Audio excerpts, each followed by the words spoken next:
Emma's hands trembled on the shotgun as something slammed against her cabin door. 3 days into the worst blizzard in 20 years, and now this. Wolves had been circling since sunset. But wolves didn't knock.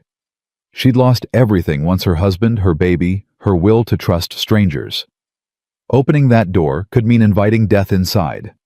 Yet through the howling wind, she heard it: a child's cry. Emma's finger left the trigger. Some choices damn you either way.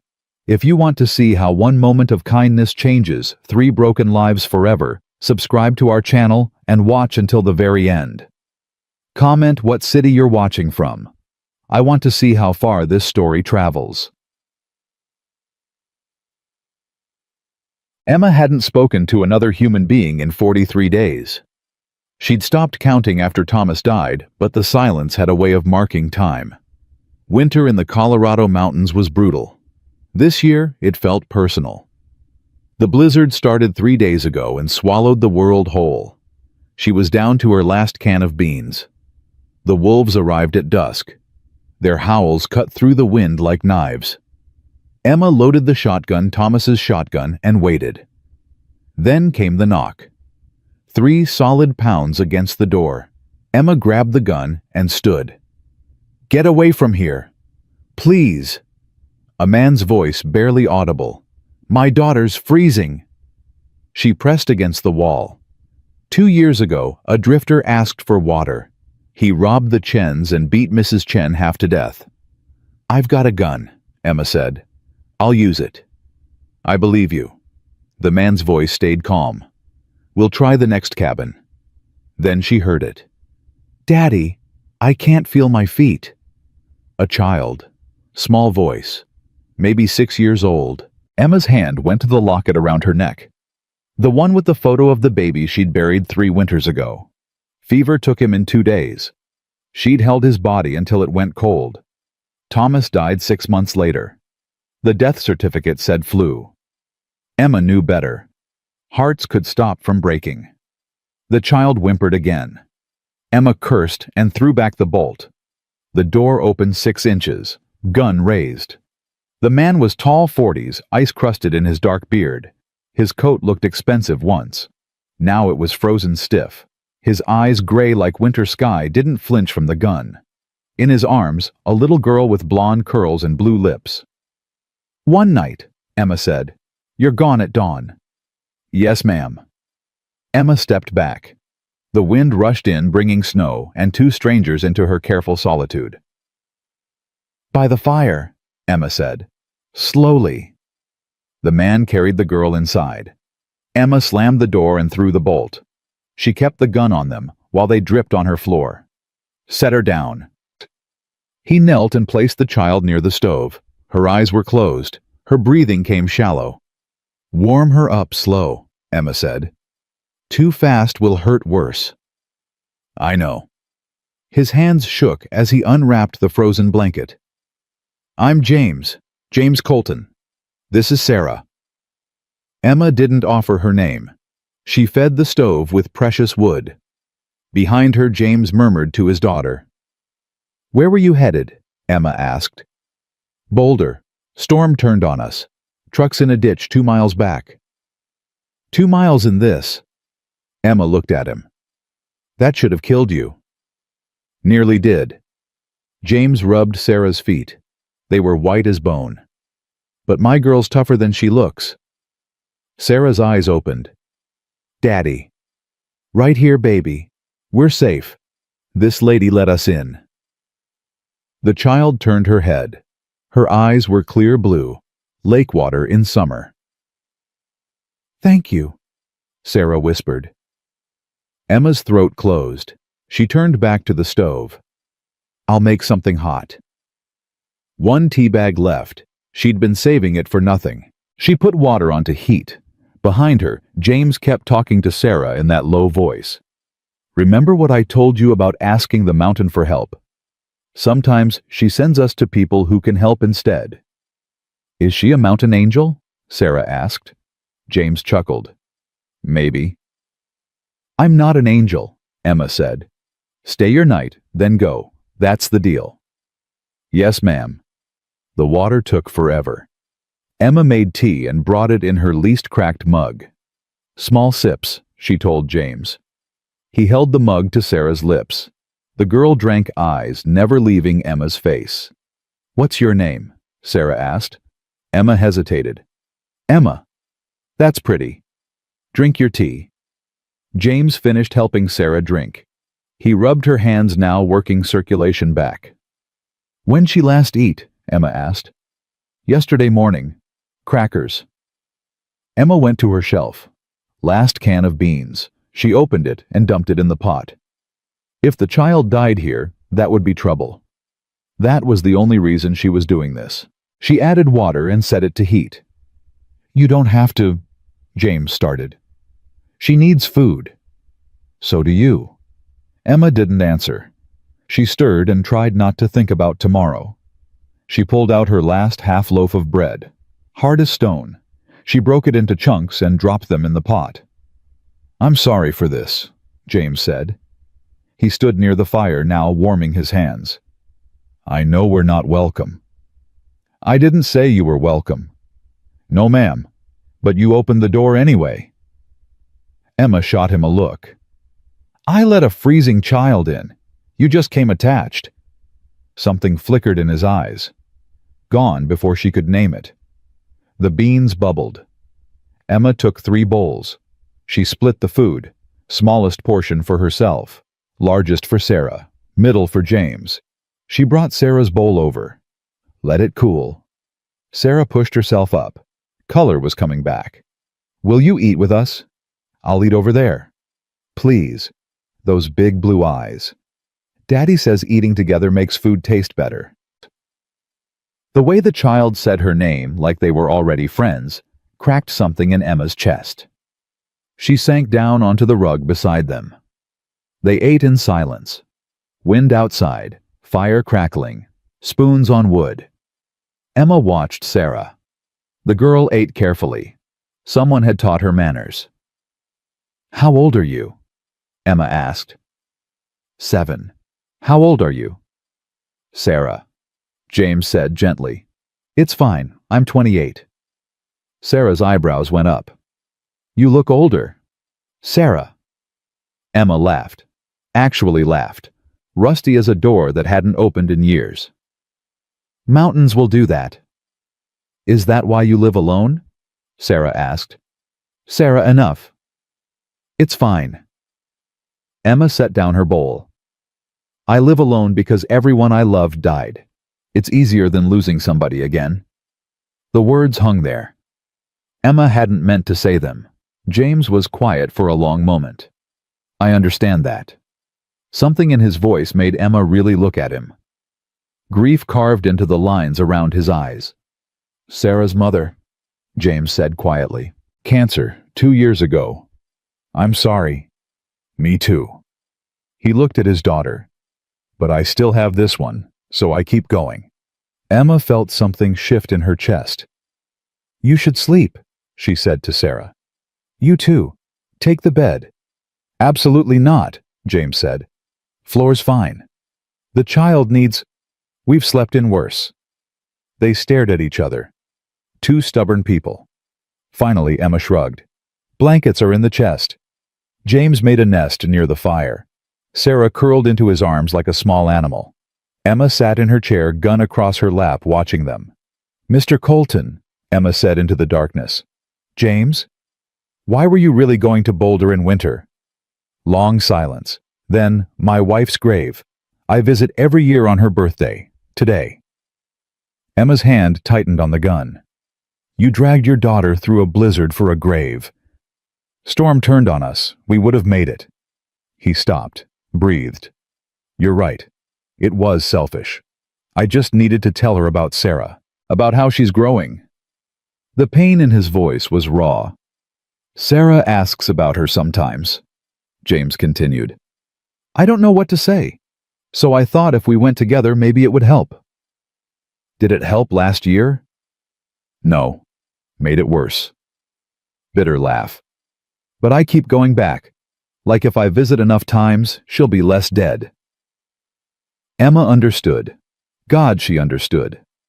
First year after Thomas died, his empty chair, set 2 plates, washed his clothes. "My husband's buried in the valley," she said. "Haven't visited once." "Why not?" "Because it won't bring him back. And I'm afraid if I go down I won't come back up. I'll just lie down next to him and wait for the cold." She hadn't told anyone that. But in the darkness, with strangers leaving tomorrow, truth spilled out. "That why you live up here?" James asked. "To make it harder?" "Maybe. Or maybe I'm just a coward." "You opened your door in a blizzard. That's not cowardice." "I almost didn't." "But you did. That's what matters." Sarah mumbled in her sleep. James stroked her hair. "She's all I have," he said. "If anything happened to her—" "Nothing will. Storm will break. You'll get to Boulder and go home." "Where's home for you?" Emma looked around. 13 by 16 feet. 1 room, 1 woman turning into a ghost. "This is it." "That's not a home. That's a hiding place." The words hit hard. Emma stood, gun clattering. "You don't know me." "You're right. But I know hiding. Been doing it 2 years. Different ways, same thing." "Smart." "Is it because it just looks lonely?" Emma turned away, eyes burning. "Get some sleep. Dawn comes early." She heard him lie back down, then his voice quiet. "Thank you for letting us in." Emma didn't answer. She stared into the fire until her eyes blurred and flames became stars, became memories. Sometime before dawn, she slept.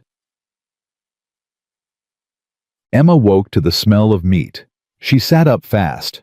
"What are you doing?" James turned from the stove, small smile. "Morning. Set some snares at first light. Caught 2 rabbits." "You went out in the storm." "Broke enough to move around." He gestured to the pot. "Figured it was fair trade." Emma stood and came closer. Real meat. She couldn't remember the last time. "That was stupid. You could have gotten lost. The wolves. I'm harder to kill than I look." He stirred the pot. "Besides, Sarah needs more than beans." Emma looked at the bed where Sarah slept. The child looked peaceful. "You should have woken me. You needed sleep. You were talking in yours." Emma felt her face heat. "What did I say?" "Nothing clear. Just names. Thomas. Someone else."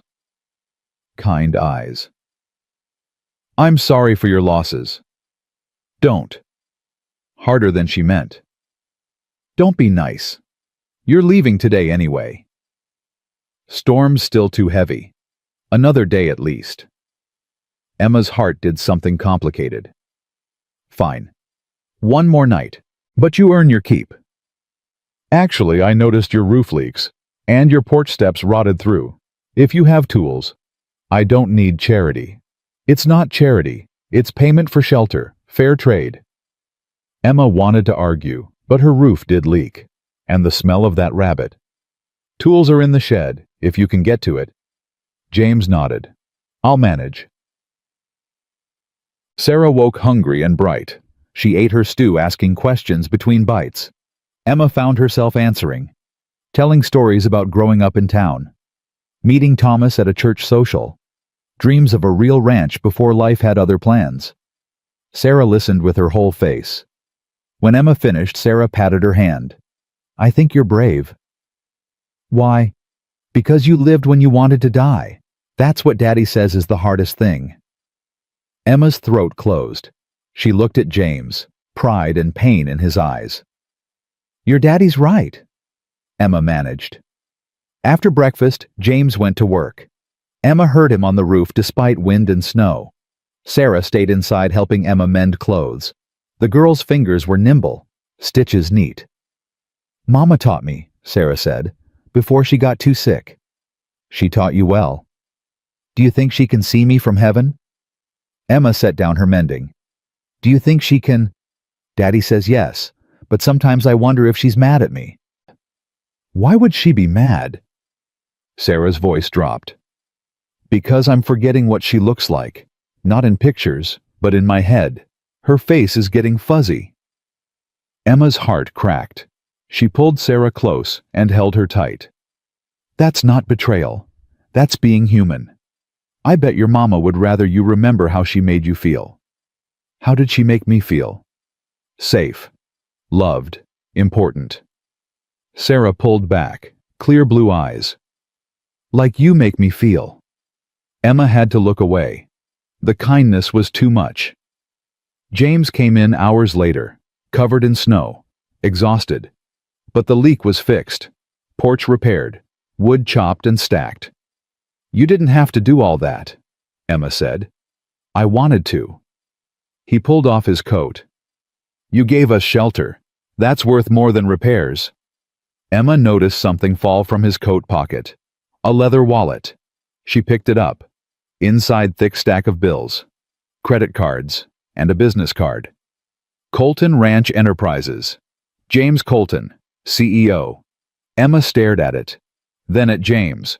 He'd frozen watching her. "You're not just some traveler," she said slowly. James's jaw tightened. "No. You're rich." "That's not—" "How rich?" Silence. "How rich, James?" He met her eyes. "Rich enough that people treat me different when they know." Emma felt something cold settle in her stomach. "Is that why you didn't tell me?" "I told you my name. You didn't ask about the rest." "Because I thought you were just a man trying to keep his daughter alive." Emma's voice rose. "Not some millionaire slumming it in my cabin. It's not like that." "Then what's it like, you playing poor, seeing how the other half lives?" Sarah appeared in the doorway, eyes wide. "What's wrong?" "Nothing, baby," James said. "Emma and I are just—" "Emma's angry," Sarah said, small voice. "Because we lied." "We didn't lie," James said.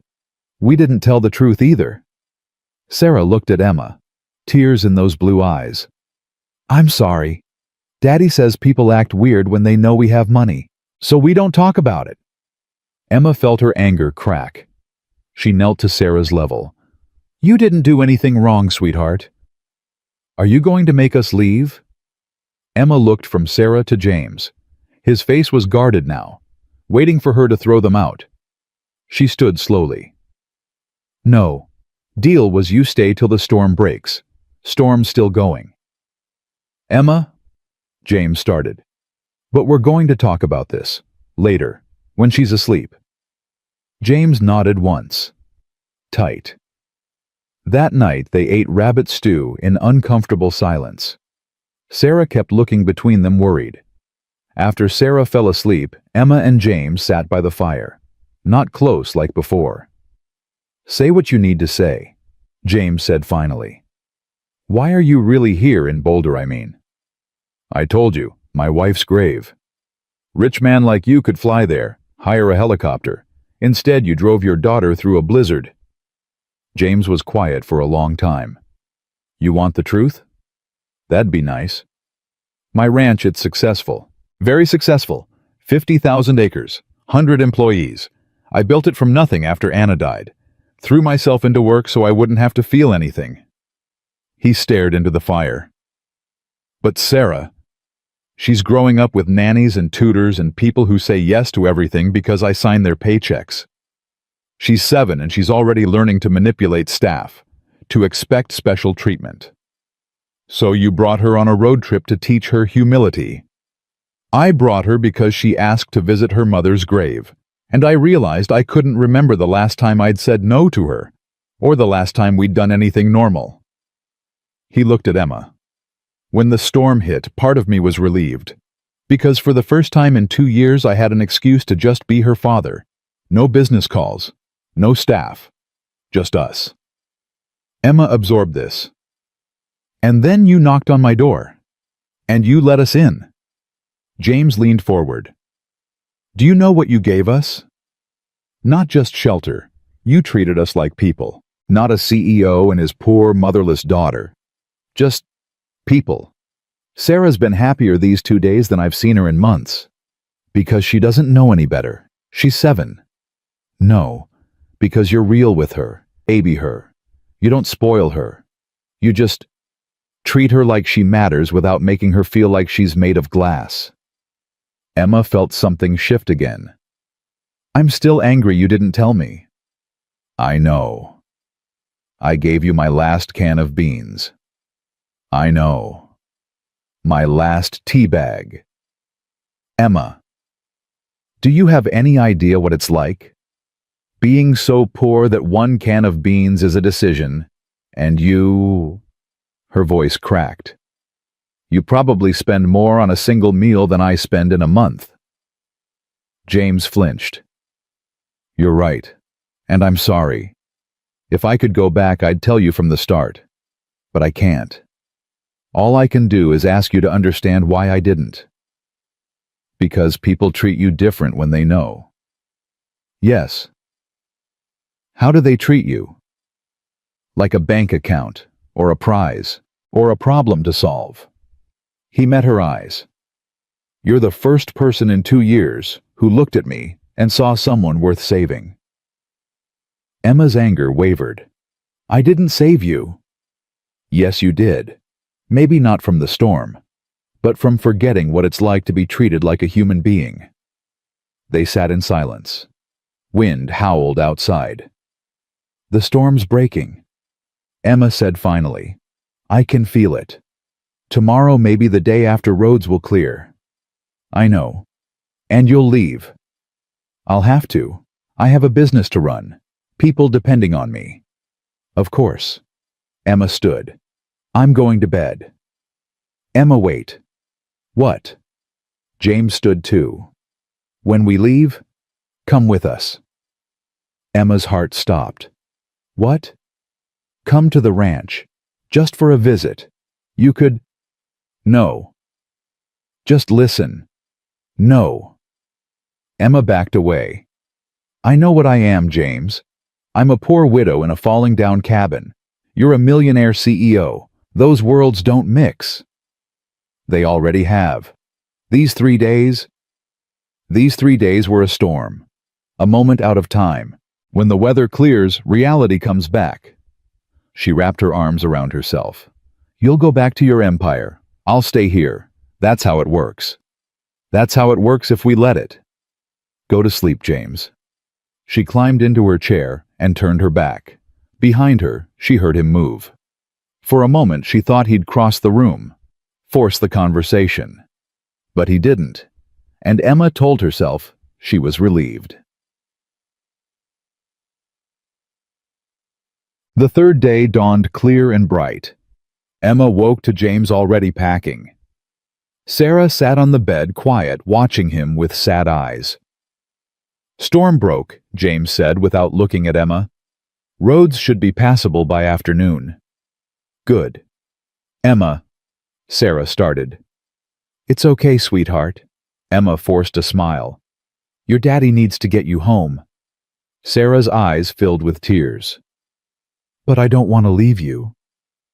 Emma's chest ached. She knelt by the bed.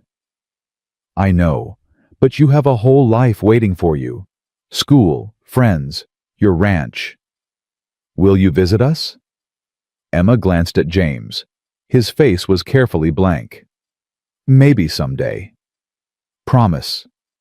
Emma couldn't promise, so she just hugged Sarah tight and said nothing. James finished packing. He pulled on his coat, the expensive one she could see now, tested the radio. Static, then a voice.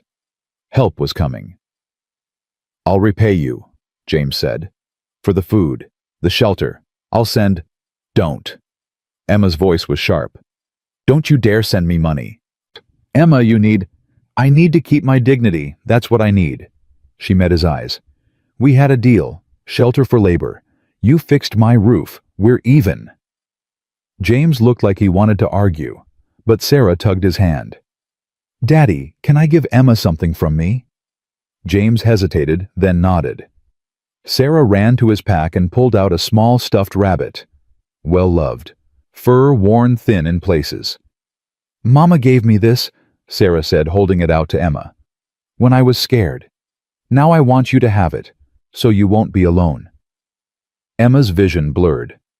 "Sarah, I can't take this." "Please." Sarah pressed it into Emma's hands. "Please, you gave us everything. Let me give you something too." Emma looked at the rabbit, at Sarah's pleading face, at James, who was blinking hard. She took the rabbit, held it close. "Thank you." Outside they heard the sound of an engine. Rescue had arrived. James lifted his pack. Sarah took his hand. They walked to the door. James paused on the threshold, turned back. "You asked me once where home was," he said. "I told you it was the ranch. But these 3 days, this was the first place that felt like home since Anna died." Emma's throat closed. "Safe travels, James." He looked like he wanted to say more. Instead, he just nodded and walked out into the bright, cold morning. Sarah turned at the last second. "I'll never forget you, Emma." Then they were gone. Emma stood in the doorway and watched the rescue truck disappear down the mountain. The cabin felt enormous now, empty. She closed the door, threw the bolt, and sank down against it, clutching Sarah's rabbit, and let herself cry for the first time in 3 years. She cried for Thomas, for her baby. For 3 days when she'd forgotten what it felt like to be lonely. And she cried because she'd lied to Sarah. She would never forget them either. Night fell. Emma sat in her chair, rabbit in her lap, staring at nothing. Then she heard it. A knock at the door. Her heart lurched. She stood slowly, crossed to the door. "Who's there?" "It's me." James's voice. "Can I come in?" Emma threw back the bolt and yanked open the door. James stood there alone. No pack, no daughter, just him. "Where's Sarah?" Emma demanded. "With the rescue crew, heading to Boulder." He stepped inside. "I told them I forgot something, asked them to take Sarah ahead, that I'd catch up."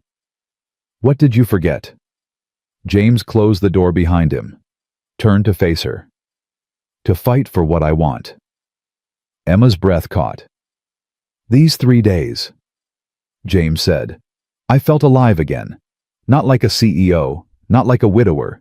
Just alive. And I know you felt it too." "James, let me finish."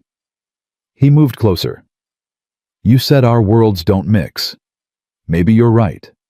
Maybe this is crazy. But I don't care about rich or poor. I care that my daughter smiled more with you than she has in 2 years. I care that when I'm here I can breathe. I care that you opened your door in a blizzard and changed everything. It was 3 days. 3 days can be enough, if we're brave enough to let them be." Emma shook her head. "What are you asking me?" "Come with me. Not forever. Not right now. Just come meet my world. Let me show you it's not what you think. That there's room in it for someone real." "I can't just leave. This cabin—" "We'll be here when you get back, if you want to come back." James took her hands. "Emma, I'm not asking you to marry me. I'm not asking you to change your whole life. I'm just asking you to take a chance. On me. On Sarah. On the possibility that maybe we're not done yet." Emma looked at their joined hands, at his face, at the hope there. "The rescue crew's waiting," she whispered. "Let them wait. What if it doesn't work? What if I get there and your world eats me alive? Then I'll bring you home. I promise." He squeezed her hands. "But what if it does work? What if this crazy thing is real?" Emma thought about 43 days of silence. Thought about talking to empty chairs and waiting to die. Thought about Sarah's smile and the way this cabin had felt full for 3 perfect days. She thought about the knock that had changed everything. "Okay," she whispered. James's face transformed. "Okay. Okay, I'll come. For a visit.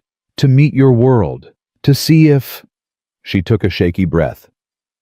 "To see if maybe I'm brave enough for this." James pulled her into his arms. Held her so tight she couldn't breathe. She held him back just as hard. "Thank you," he whispered into her hair. Don't thank me yet. I might bolt at the first sign of fancy silverware. He laughed. Actually laughed. I'll hide all the silverware. We'll eat with our hands. Emma pulled back to look at him. Sarah's going to lose her mind when she sees me. She's going to scream. Fair warning. I can handle screaming. James touched her face. Gentle, like she was something precious. You can handle anything. Emma leaned into his touch. Let herself believe just for a moment that maybe he was right. We should go, she said, before I change my mind. Can I have 1 minute? For what? James looked around the cabin. At the chair where Emma had sat watch. At the rug where they'd eaten together. At the bed where Sarah had slept. To remember this, where it started. Emma understood. This cabin had been her prison, her fortress, her hiding place. Now it was the place where life knocked on the door, and she'd been brave enough barely to answer. 1 minute, she agreed. They stood together in the small space holding hands memorizing. Then Emma grabbed her coat, packed a small bag, took one last look at the home she'd built from grief, and walked out the door with a millionaire cowboy who'd taught her that sometimes the scariest thing isn't opening the door. It's walking through it. The rescue truck's headlights appeared through the trees as they hiked down. Fair warning, James said. When Sarah sees you, she's going to ask if you're coming to live with us forever. What should I tell her? Tell her the truth. That you're coming to visit. That we're seeing where this goes. That some things can't be rushed. Emma nodded. Then, James. Yeah. What if I fall in love with your world and hate you? He grinned. Then at least you'll have discovered you can love something again. I'll count that as a win. They reached the truck. The driver, a weathered man named Pete, raised his eyebrows when he saw Emma. Found what you forgot? Pete asked James. Yeah. James squeezed Emma's hand. Found exactly what I was looking for.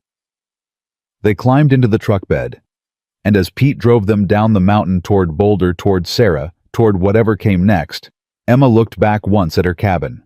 Small and dark and empty now, but not abandoned. Just waiting. Because Emma Hale was done hiding.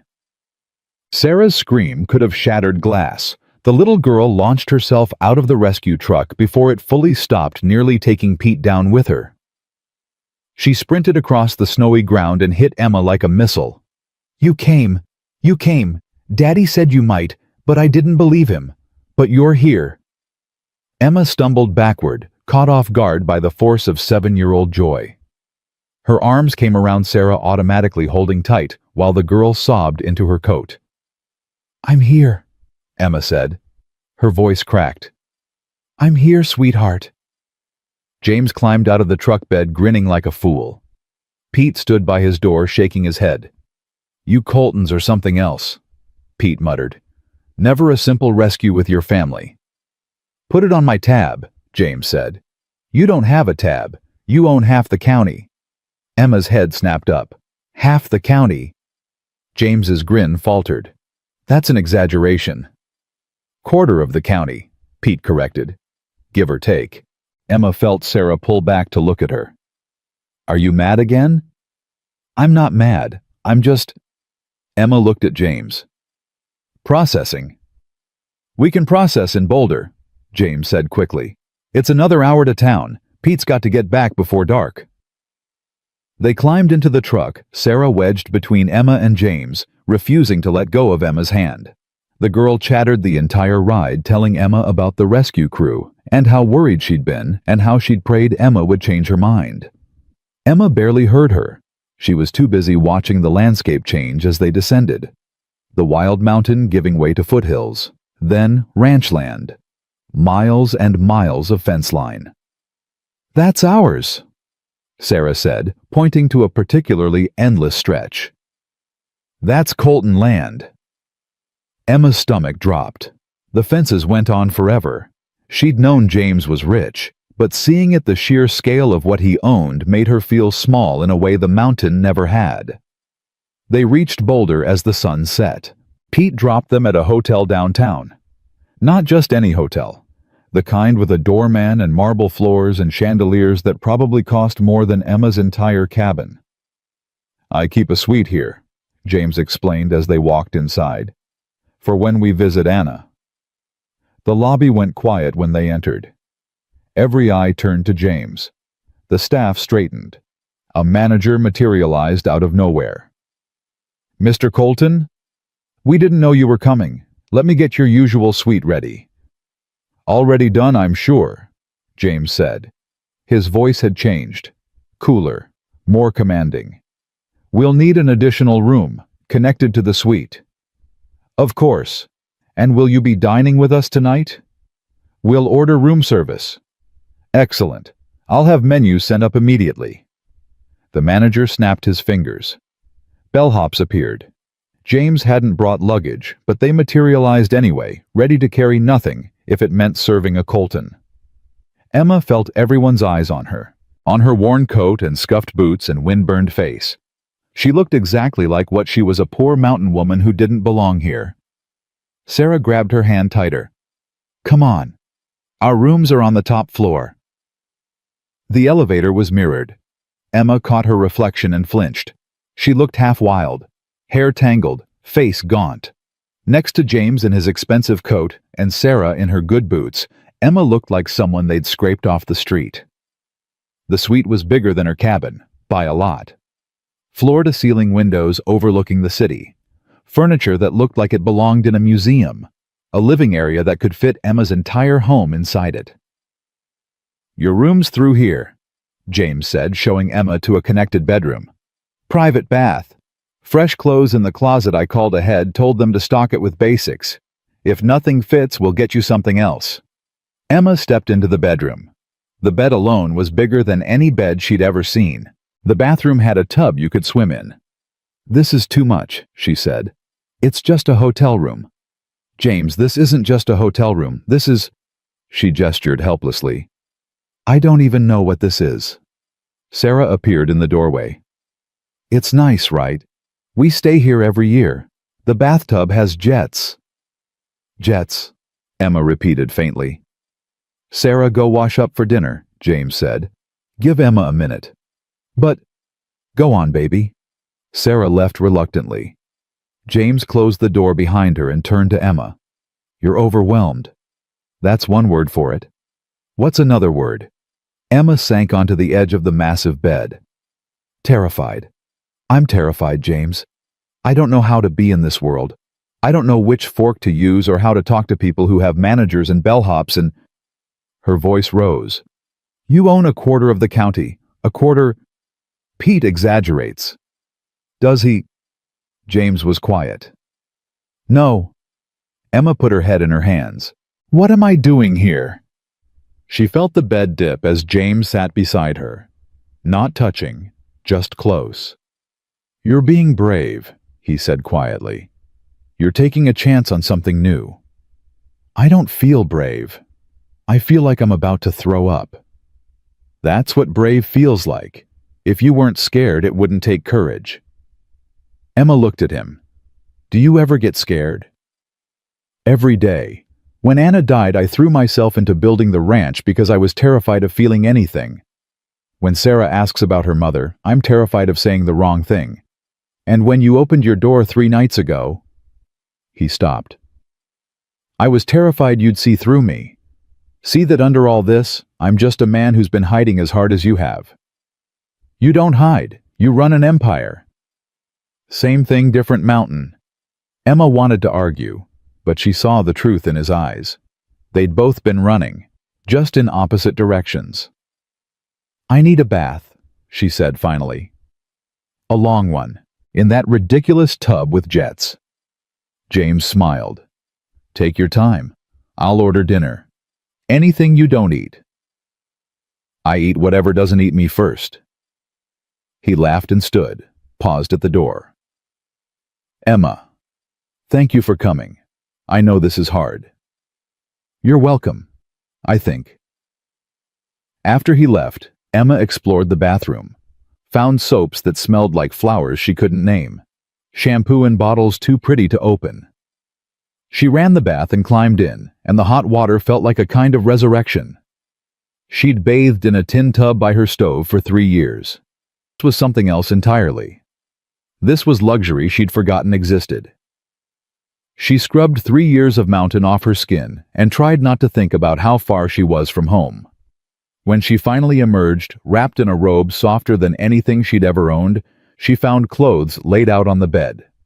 Jeans that looked like they might fit. A sweater in dark blue. Undergarments still in packages. Emma dressed slowly.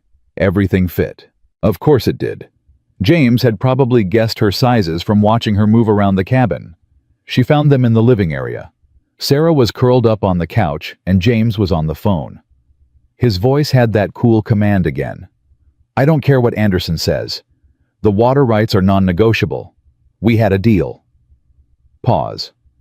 "Then tell him the deal's off. We'll find another." He saw Emma and his face softened. "I have to go. Handle it." He hung up. "Work?" Emma asked. "Always. Sorry." "Don't apologize. I'm the one crashing your business trip." "You're not crashing anything." James stood. "You look better." "How was the bath?" "Life-changing. I may never leave that tub." Sarah giggled. "You can't live in a bathtub." "Watch me." Dinner arrived more food than 3 people could possibly eat. Steak and pasta and vegetables Emma couldn't name. Sarah ate like she'd been starving. Emma picked at her plate, too nervous to have much appetite. "You need to eat," James said quietly. "I'm eating." "You're moving food around." Emma set down her fork. "I'm just tired." It wasn't a lie. Exhaustion was hitting her in waves. The bath, the warmth, the sheer overwhelm of the day, it was catching up. "Why don't you get some sleep?" James suggested. "Tomorrow's going to be long." "Why? What's tomorrow?" "We visit Anna's grave, if you're up for it. You don't have to come." "I'll come," Emma said. She owed him that much. And she was curious about the woman who'd loved him first. Sarah was already falling asleep on the couch. James carried her to her room. There was a second bedroom Emma hadn't even seen, and came back to find Emma standing at the window looking out at the city lights. "I can see why you stay here," Emma said. "It's beautiful." "It's not the mountain." "No. But it's not trying to kill you either." James came to stand beside her. "The mountain wasn't trying to kill you. It was trying to make you strong enough to leave." Emma looked at him. "That's a nice thought." "It's the truth. You survived up there because you're tougher than you think. Now you're here, still surviving." "Barely." "Still counts." They stood in silence for a moment. Then Emma said, "Tell me about her. Anna." James's jaw tightened. "Why?" "Because she was your wife, Sarah's mother, and because if I'm going to be in your lives even for a visit, I should know who I'm following." "You're not following anyone." "James." He sighed and moved to the couch, sat down heavily. Emma followed, curling into the opposite corner. Anna was... James stared at nothing. "She was light. That's the best way I can describe it. She walked into a room and people smiled. Not because she was beautiful, though she was, but because she made everything feel possible." "How'd you meet?" "College. I was studying business. She was studying art. We had exactly nothing in common." He smiled faintly. "She thought I was uptight. I thought she was flighty. Then we got paired for a project, and I realized she was the smartest person I'd ever met. Just smart in different ways." "And you fell in love?" "Like a tree falling. Slow then, all at once, then crash." He looked at Emma. "We got married young. 2 young, people said. Built the ranch together. She handled the creative side, branding, aesthetics, community relations. I handled numbers. We were a team. Then Sarah came. And Anna said she'd never been happier. She was one of those women who was made to be a mother. Patient. Creative. She could turn a trip to the grocery store into an adventure." His voice cracked. "When she got sick, she fought so hard. Not for herself, for Sarah.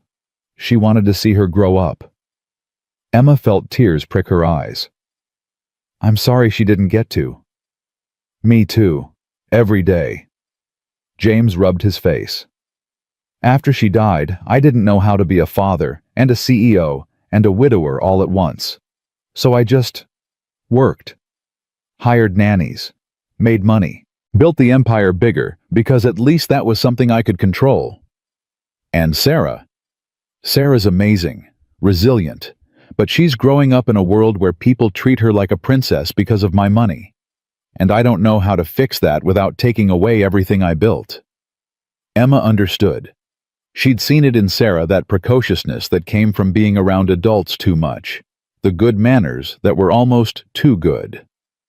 She's still a kid, Emma said. She still believes in mountain angels and bathtub houses. You haven't lost her yet. But I could.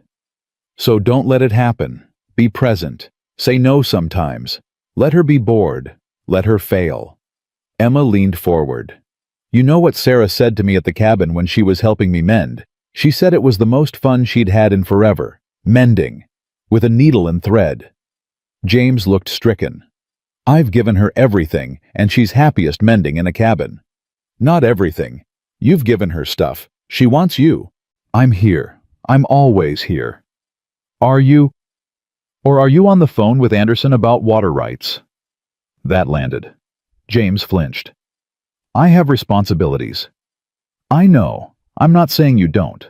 But maybe. Emma chose her words carefully. Maybe the empire doesn't need to be quite so big if it means you get to actually be with your daughter. I built this for her, so she'd never want for anything. She doesn't want things, James. She wants you. They sat in heavy silence. Outside, the city sparkled like scattered stars. Finally, James said, You're right. I know. You're also terrifying. Good. Someone needs to terrify you occasionally. He laughed, a real laugh, not the polite ones he gave his staff. Thank you, for being honest. Someone has to be. James stood and stretched. I should let you sleep. Tomorrow's going to be emotional. Emma stood too. At the door to her room, she paused. James, I'm glad you came back for me. Me too. She almost made it inside. Then his voice stopped her. Anna would have liked you. Emma turned. How do you know? Because she always said I needed someone who'd call me on my bullshit. And you've done that more in 3 days than anyone has in 2 years. Emma smiled. Sounds like she was smart. The smartest. Emma went to her room and climbed into the enormous bed. She expected to lie awake, too wired to sleep. Instead, she was out in minutes, dreamless and deep. She woke to Sarah jumping on her bed. Wake up, wake up, wake up. Daddy says we're going to see Mama today, and then we can go anywhere you want. Emma groaned and pulled a pillow over her face. What time is it? 7. That's sleeping in. At home, I wake up at 6 for tutoring. Tutoring at 6 in the morning should be illegal. Sarah giggled and yanked the pillow away. Come on, Daddy ordered breakfast. Emma let herself be dragged to the living area, where James sat with coffee and a spread of food that could feed an army. Morning, he said. He looked tired, like maybe he hadn't slept much. Morning. Emma poured herself coffee and sat. You okay? Fine, just thinking. About what you said. About being present. He looked at Sarah, who was piling pancakes onto her plate. About doing better. Emma squeezed his hand once, quick, then let go before Sarah noticed. They ate breakfast, and Emma tried not to think about what was coming. Visiting the grave of James's dead wife felt invasive somehow, like she was intruding on something sacred. But when they pulled up to the cemetery, James drove a truck that probably cost more than most houses. Emma understood why he'd wanted her there. This wasn't about Anna. This was about him needing witnesses, needing to not be alone with his grief for once. The grave was simple, elegant. Anna Marie Colton, beloved wife and mother, gone too soon. Fresh flowers sat in the vase from last year's visit, Emma guessed. James knelt and replaced them with new ones he'd bought that morning. Sarah stood back holding Emma's hand. "I don't like it here," Sarah whispered. "It makes Daddy sad." "I know, sweetheart." "Do you think Mama can really hear him when he talks to her?" Emma looked at the gravestone. At James kneeling there, his shoulders bent under invisible weight. "I think she can hear him in his heart, and that's what matters." Sarah seemed to accept this. She let go of Emma's hand and walked to her father, knelt beside him, said something Emma couldn't hear. James put his arm around his daughter. They stayed like that for a long time, father and daughter grieving together. Emma stayed back, giving them space. She thought about Thomas's grave in the valley, about how she'd never visited, about how maybe that was its own kind of conversation, the choosing to stay away. Finally, James and Sarah stood. They walked back to Emma hand in hand. "Thank you for coming," James said. His eyes were red. "Of course." "Daddy told Mama about you," Sarah said, "about how you saved us." Emma's throat tightened. "I didn't save anyone." "Yes, you did." James's voice was firm. "You saved us from freezing, and maybe from forgetting how to trust people." They drove back into town in silence. Sarah fell asleep in the back seat, emotionally exhausted. James drove with one hand, the other gripping the wheel tight. "She was 34, James said suddenly. "When she died, 34. That's too young." "Yes. I'm 42 now. I've lived 8 more years than she got. And sometimes that feels like a betrayal, like I should have stopped too. But you didn't. Because of Sarah." "Because of Sarah." He glanced in the rearview mirror at his sleeping daughter. "Some days that's enough, some days it's not. Today it's enough, because you're here, because for the first time in 2 years visiting that grave didn't feel like drowning." Emma didn't know what to say to that, so she just reached over and took his hand. He held on like she was an anchor. They got back to the hotel, and Sarah woke up hungry. James suggested lunch somewhere nice, but Emma shook her head. "Can we just walk? Find someplace normal, I need air." They ended up at a diner 3 blocks from the hotel. Red vinyl booths and coffee that tasted like it had been sitting since morning.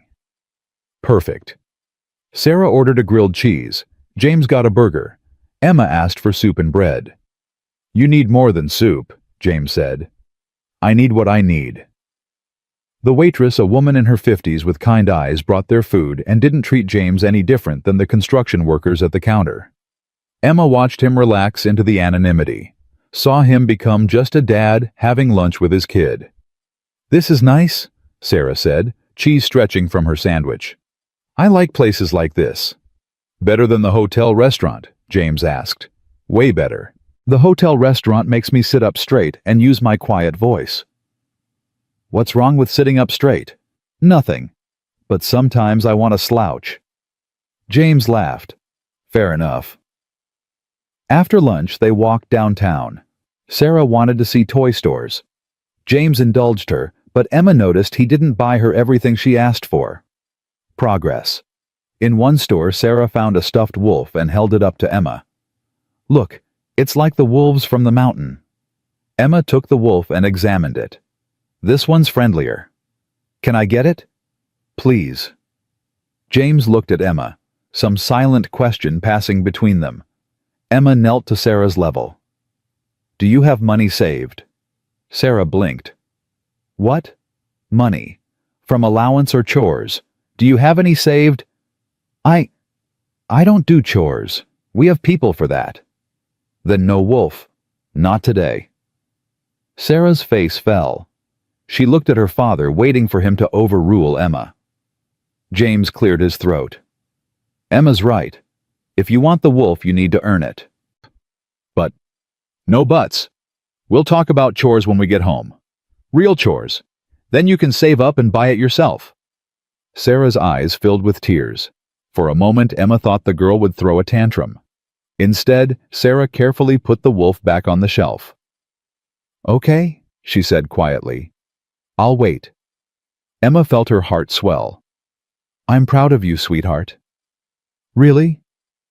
Really. Waiting for something makes it mean more when you finally get it. They left the store and continued walking. Sarah was quiet for a bit, processing. Then she slipped her hand into Emma's. Will you teach me chores at the ranch?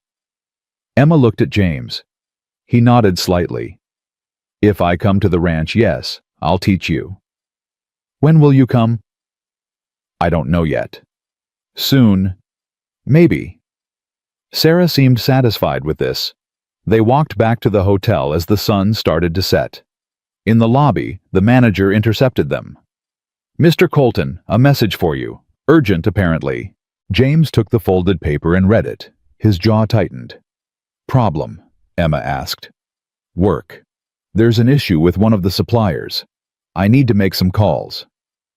Do what you need to do. Back in the suite, James disappeared into his room with his phone. Emma could hear his voice through the door, sharp, commanding, handling whatever crisis had emerged.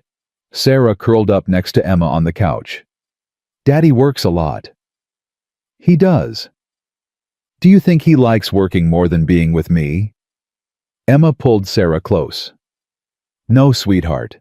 I think he works so hard because he loves you so much. He wants to give you everything.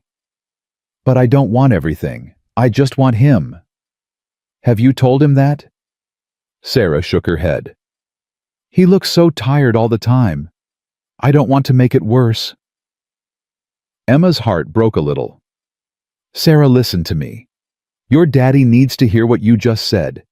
He thinks he's doing the right thing by working so much, but if you don't tell him what you really need, he'll never know.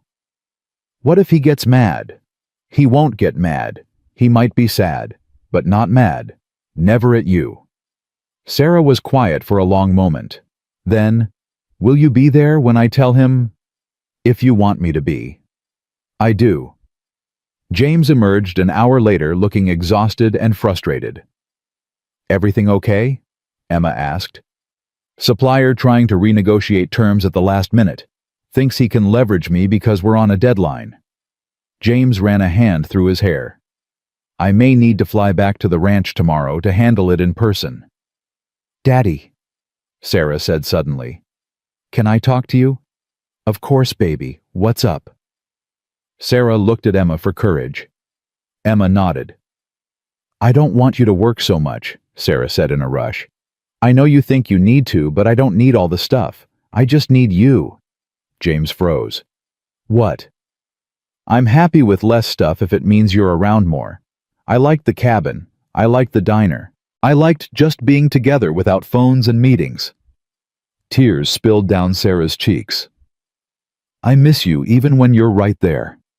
James looked like he'd been punched. He crossed to Sarah and pulled her into his arms. I'm sorry, he said, voice thick. I'm so sorry. I thought I was doing what was best. I know. But I just want my daddy. You have me. I promise. Starting right now, you have me. Emma stood quietly and slipped into her room, giving them privacy. She pressed her back against the closed door and let out a breath she hadn't known she was holding. Through the door, she heard James talking softly to Sarah, making promises, setting boundaries with work, actually listening to his daughter for what sounded like the first time in a long time. Emma looked around the luxurious room and felt the strangest sensation, like maybe she'd done something that mattered. Like maybe coming here wasn't a mistake after all. An hour later, James knocked on her door. Come in. He entered, looking simultaneously lighter and more troubled. Thank you. I didn't do anything? You gave my daughter the courage to tell me the truth. That's everything. He sat on the edge of her bed. I canceled the meeting tomorrow, told them to handle it without me. We're staying in Boulder an extra day. James, you don't have to. Yes, I do. Sarah was right. I've been choosing work over her, over life. And I'm done. He met Emma's eyes. I'm done hiding too. What does that mean? It means tomorrow I want to show you something, both of you. Something I haven't shared with anyone since Anna died. What is it? You'll see. He stood. Get some rest. Tomorrow's important." After he left, Emma lay in bed and stared at the ceiling. 3 days ago, she'd been alone on a mountain, waiting to... Now she was in a hotel suite, tangled up in the lives of a millionaire cowboy and his daughter. Life was strange. She fell asleep thinking about wolves and rabbits and doors opening in storms. Tomorrow she'd discover what James wanted to show her. Tomorrow, things would change again. They always did. Morning came with Sarah bouncing on Emma's bed again, but this time, James was right behind her, looking more rested than Emma had seen him. "Up and at 'em," he said. "We've got a drive ahead of us." "Where are we going?" Emma asked, still groggy. "You'll see. Wear something comfortable." An hour later, they were in James's truck, heading west out of Boulder. Sarah sat between them, chattering about everything and nothing. James drove with the windows down, letting mountain air fill the cab. They drove for 90 minutes past ranches and farmland, into territory that got wilder the farther they went. Finally, James turned onto a dirt road marked only by a wooden post with faded numbers. "This is still your land?" Emma asked, watching fence line roll past. "Was. Sold it 5 years ago to a conservation trust. But I kept access rights." He glanced at her. "Anna and I found this place when we were first married, before Sarah, before the empire, when it was just us and a dream." The road ended at a small clearing. Beyond it, a creek ran fast and clear, and tucked against the hillside sat a cabin. Not like Emma's mountain shack, this was a real cabin well built with a stone chimney and a porch that wrapped around 2 sides. "We built it ourselves," James said, climbing out of the truck. "Took us 2 summers. Anna did most of the design, I did the heavy lifting." Sarah ran ahead, clearly familiar with the place. Emma followed more slowly, taking it in. "You kept it," she said, "after she died." "Couldn't sell it. Couldn't come back to it either. Haven't been here since the funeral." James shoved his hands in his pockets. "But last night, after Sarah and I talked, I realized I've been avoiding everything that reminds me of being happy. Like if I let myself remember the good times, it'll hurt more." "Does it hurt more?" "Yeah. But it also reminds me I was happy once, that I can be again." Emma walked to the porch. The wood was weathered but solid. Through the window she could see furniture covered in sheets waiting. "Can we go in?" she asked. James produced a key and unlocked the door. It stuck swollen from lack of use but finally gave. Inside smelled like dust and memories. Emma saw what it had been immediately. A home. Not a house. A home. Every detail spoke of love. The handmade curtains, the river stones around the fireplace, the bookshelf built into the wall. Sarah ran straight to a chest in the corner and pulled out a quilt. "Mama made this," she said, holding it up for Emma. "See, each square is different." Emma took the quilt carefully. Each square was indeed unique, some embroidered, some appliqued, some simple patchwork. The work of someone who loved creating beauty. "It's stunning," Emma said. "She made it the summer before Sarah was born," James said from the doorway. "Stayed up late every night, sewing by lamplight. Said she wanted Sarah wrapped in love from day one." Emma ran her fingers over the stitches. They were imperfect in places human. Real. The opposite of the hotel suite's sterile luxury. "Why are you showing me this?" Emma asked quietly. James came into the room. "Because I wanted you to know who I was before I became the CEO. Before the empire. I was just a man who loved his wife and built her a cabin in the woods. And you want to be that man again. I want to remember that man existed. That he's still in here somewhere under all the business deals and quarterly reports." Sarah had found more treasures in the chest photo albums, small toys, a journal with a leather cover. She spread them on the floor, creating a museum of memory. "Can we stay here?" Sarah asked suddenly. "Just for today, like a picnic." James looked at Emma. "What do you think?" Emma looked around the cabin, at the dust motes dancing in sunlight, at Sarah surrounded by her mother's things, at James, vulnerable in a way he never was in suits and boardrooms. "I think that sounds perfect." They spent the day bringing the cabin back to life. James opened windows, aired out rooms, got the water running from the well. Emma swept and dusted, while Sarah explored every corner, rediscovering childhood memories she'd been too young to fully form. They found a grill on the back porch, and James drove into the nearest town 20 minutes away for supplies. He came back with steaks, vegetables, and marshmallows for Sarah. "When's the last time you grilled?" Emma asked, watching him struggle with the charcoal. "Anna's last birthday, 3 years ago." He got the fire going and stepped back satisfied. "She always said I made the fire too hot. Burned everything on the outside raw in the middle." "Did you?" "Every single time." Emma laughed. "Let me help." They cooked together. Emma adjusting James's too hot fire, James learning to be patient. Sarah collected wildflowers and put them in a jar on the porch table. When they finally sat down to eat, the sun was setting behind the mountains, painting everything gold. "This is the best day," Sarah announced through a mouthful of steak. "Better than the hotel?" James asked. "Way better. The hotel is pretty, but it's not real." "What makes something real?" Emma asked. Sarah thought about it. "When people are just people, not trying to be fancy or perfect, just real." Emma met James's eyes across the table. He smiled, a real smile, not the polite CEO version. After dinner, James built a fire in the stone pit out front.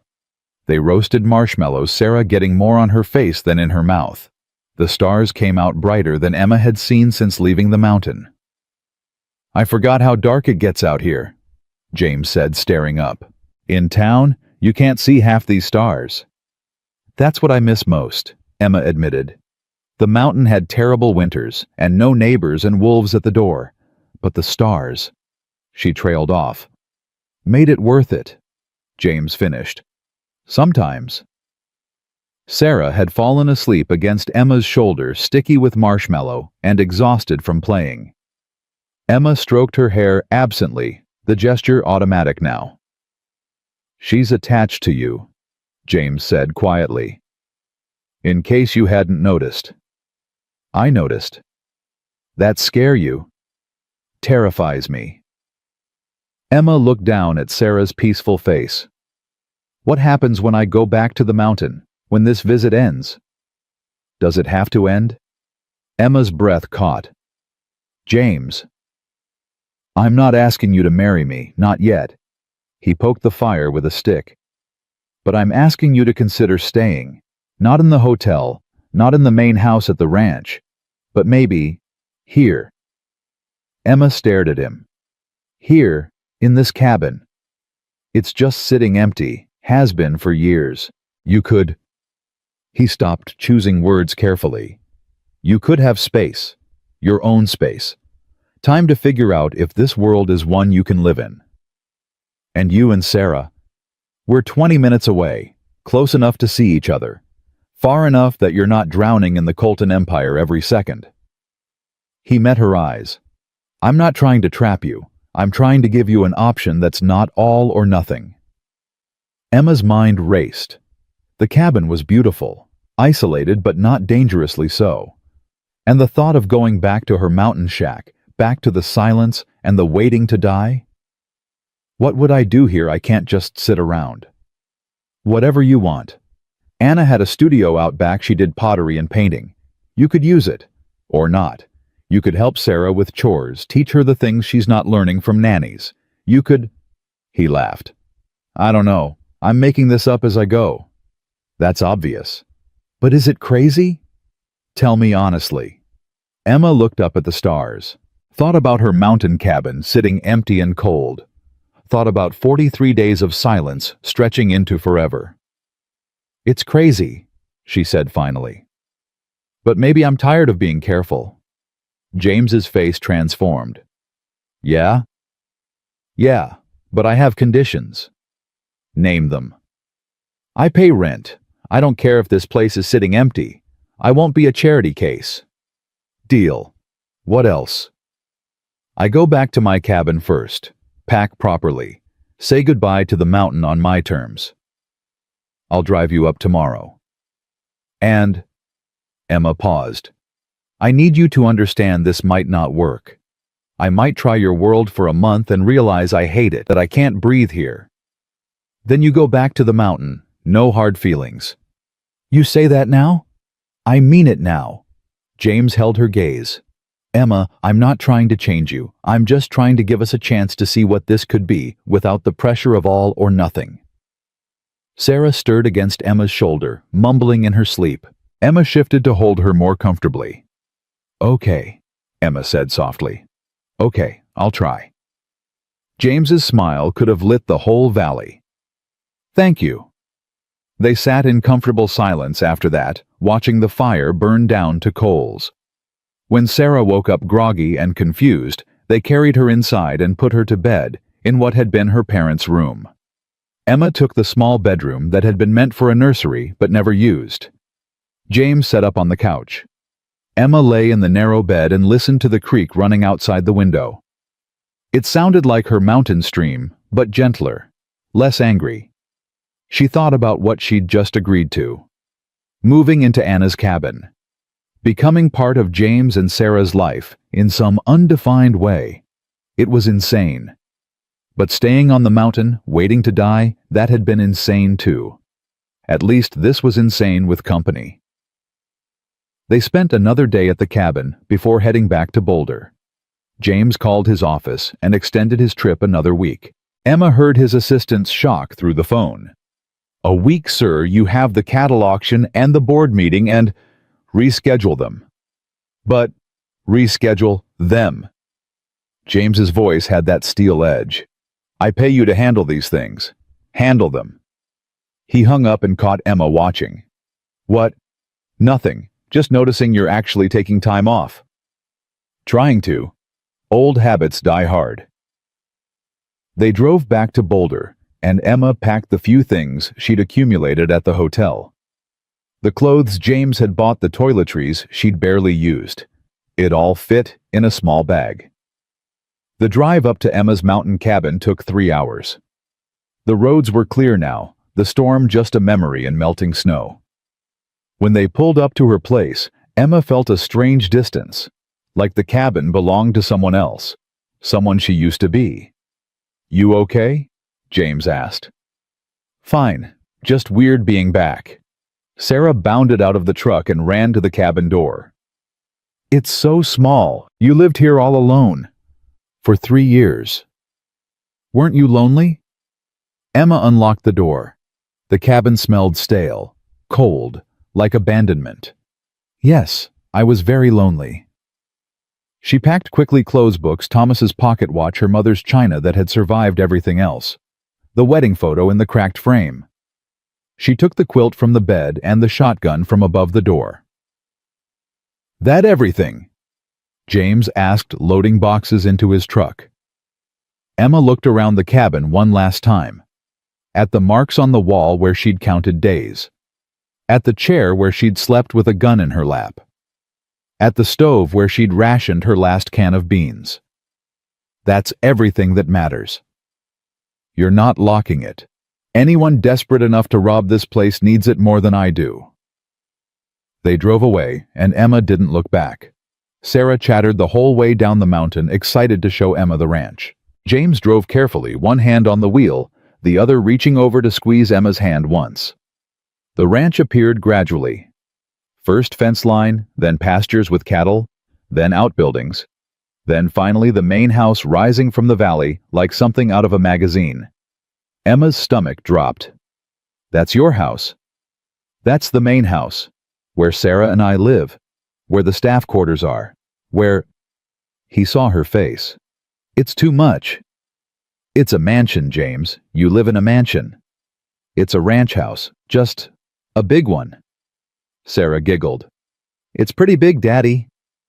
They drove past the main house, Emma trying not to stare at the sheer scale of it, and continued down a winding road. 20 minutes later, they reached the cabin. Anna's cabin. Emma's cabin now, apparently.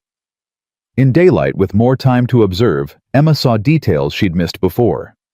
The careful craftsmanship. The way it sat perfectly in the landscape like it had grown there naturally. The vegetable garden overgrown but salvageable. The studio out back windows dusty but intact. "What do you think?" James asked as they climbed out. "I think Anna had good taste." "She did." He grabbed Emma's boxes. "Let me help you get settled." They spent the afternoon making the cabin livable. James got the electricity running solar panels on the roof batteries in the shed. Emma cleaned and organized while Sarah explored every corner. "There's a loft," Sarah called from above. "With a window seat. Anna's reading spot," James said. "She'd spend hours up there with a book." Emma climbed the ladder to look. The loft was small but cozy with cushions on the window seat and built-in bookshelves. Sarah had already claimed it curled up in the window. "Can I come visit you here?" Sarah asked. "Of course, whenever you want." "Every day," Emma laughed. "Let's start with a few times a week." By evening, the cabin felt like home. Emma's things mixed with Anna's, creating something new. James made a fire and they sat on the porch watching the sun set behind the hills. "The staff is going to talk," James said, "about you being here." "Let them talk. They'll make assumptions. About us." "Are they wrong?" James looked at her. "What are we doing here, Emma? Really?" Emma thought about it. "Figuring it out, day by day." "That's not much of a plan." "I'm not much of a planner." Sarah came running from where she'd been chasing fireflies. "Emma, will you read me a story before bed? I don't have any children's books." "I brought some." Sarah ran to James's truck and returned with an armful. "Daddy always brings them, but he falls asleep before finishing." "I do not," James protested. "You do too. You start snoring on page 3. Emma laughed and took Sarah inside.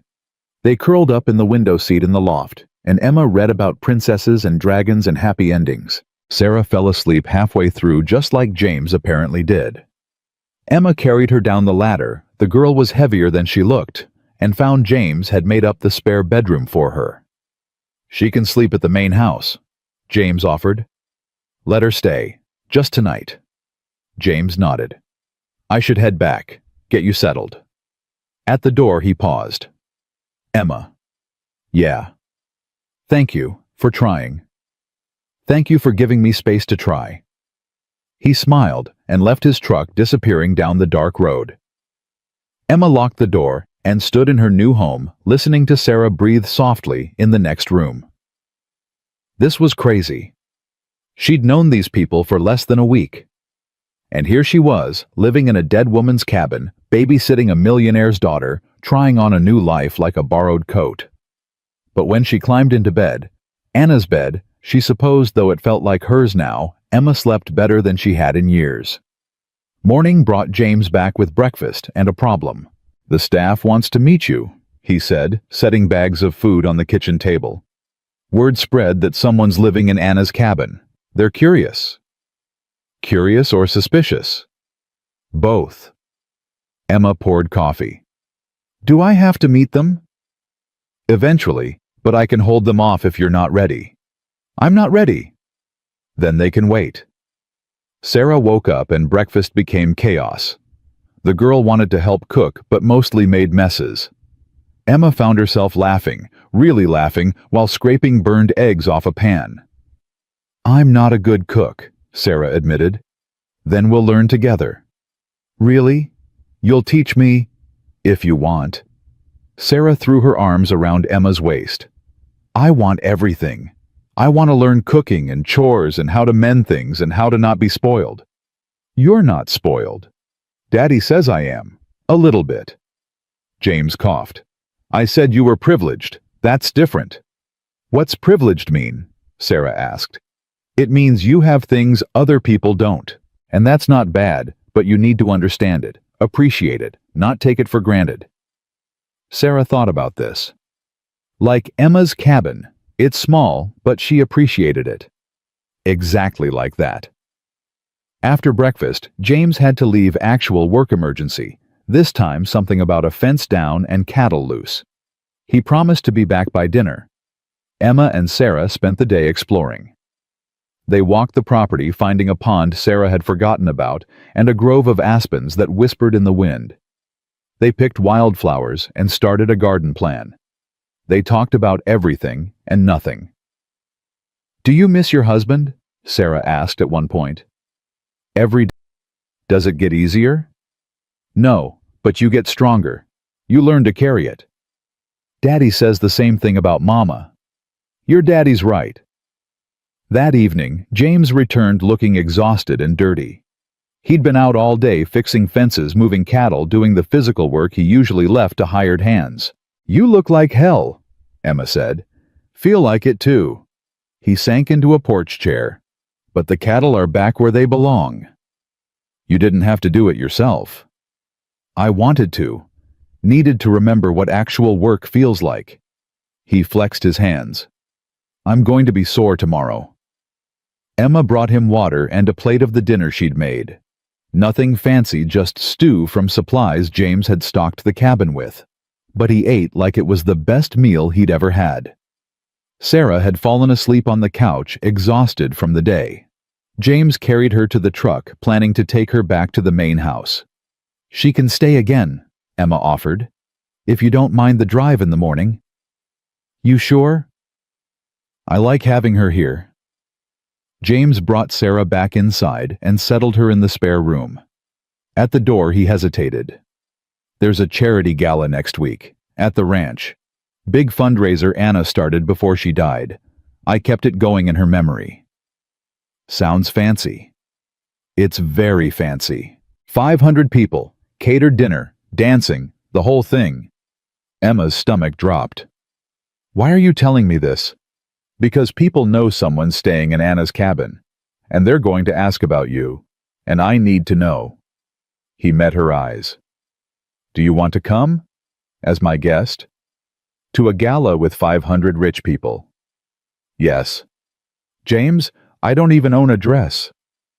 "We can get you a dress." "That's not the point. I don't belong at something like that." "Neither do I, really. But I show up anyway." He took her hand. "You don't have to decide now. Think about it." After he left, Emma sat on the porch and tried to imagine herself at a gala. Tried to picture walking into a room full of wealthy ranchers and business people and socialites. All of them wondering who she was, why she was living in Anna's cabin, what her relationship with James actually was. The thought made her want to run back to the mountain, but she'd promised to try. And try meant uncomfortable situations. It meant pushing past fear. She had a week to decide, a week to figure out if she could be brave one more time. The days fell into a rhythm. Sarah visited every afternoon after her tutoring. Emma taught her to cook, to clean, to do basic repairs. They worked on the garden, planted vegetables, talked about life. James came most evenings, sometimes staying for dinner, sometimes just checking in. They didn't talk about the gala again. Didn't talk about what they were becoming. Just existed together in the space between friendship and something more. The ranch staff kept their distance, but Emma felt their eyes. Saw them watching from far pastures when she and Sarah walked. Heard their whispers when James's truck was parked outside her cabin after dark. 5 days before the gala, a woman showed up at Emma's door. She was maybe 60, with silver hair and a face that had earned its wrinkles.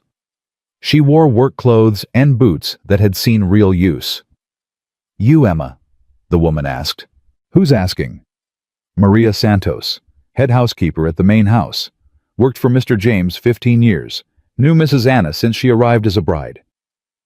Emma's defenses went up. "What can I do for you? Can I come in?" Emma hesitated, then stepped aside. Maria entered and looked around the cabin with soft eyes. "She loved this place," Maria said. "Used to bring baby Sarah here when Mr. James was working too much. Said it reminded her what they were building everything for."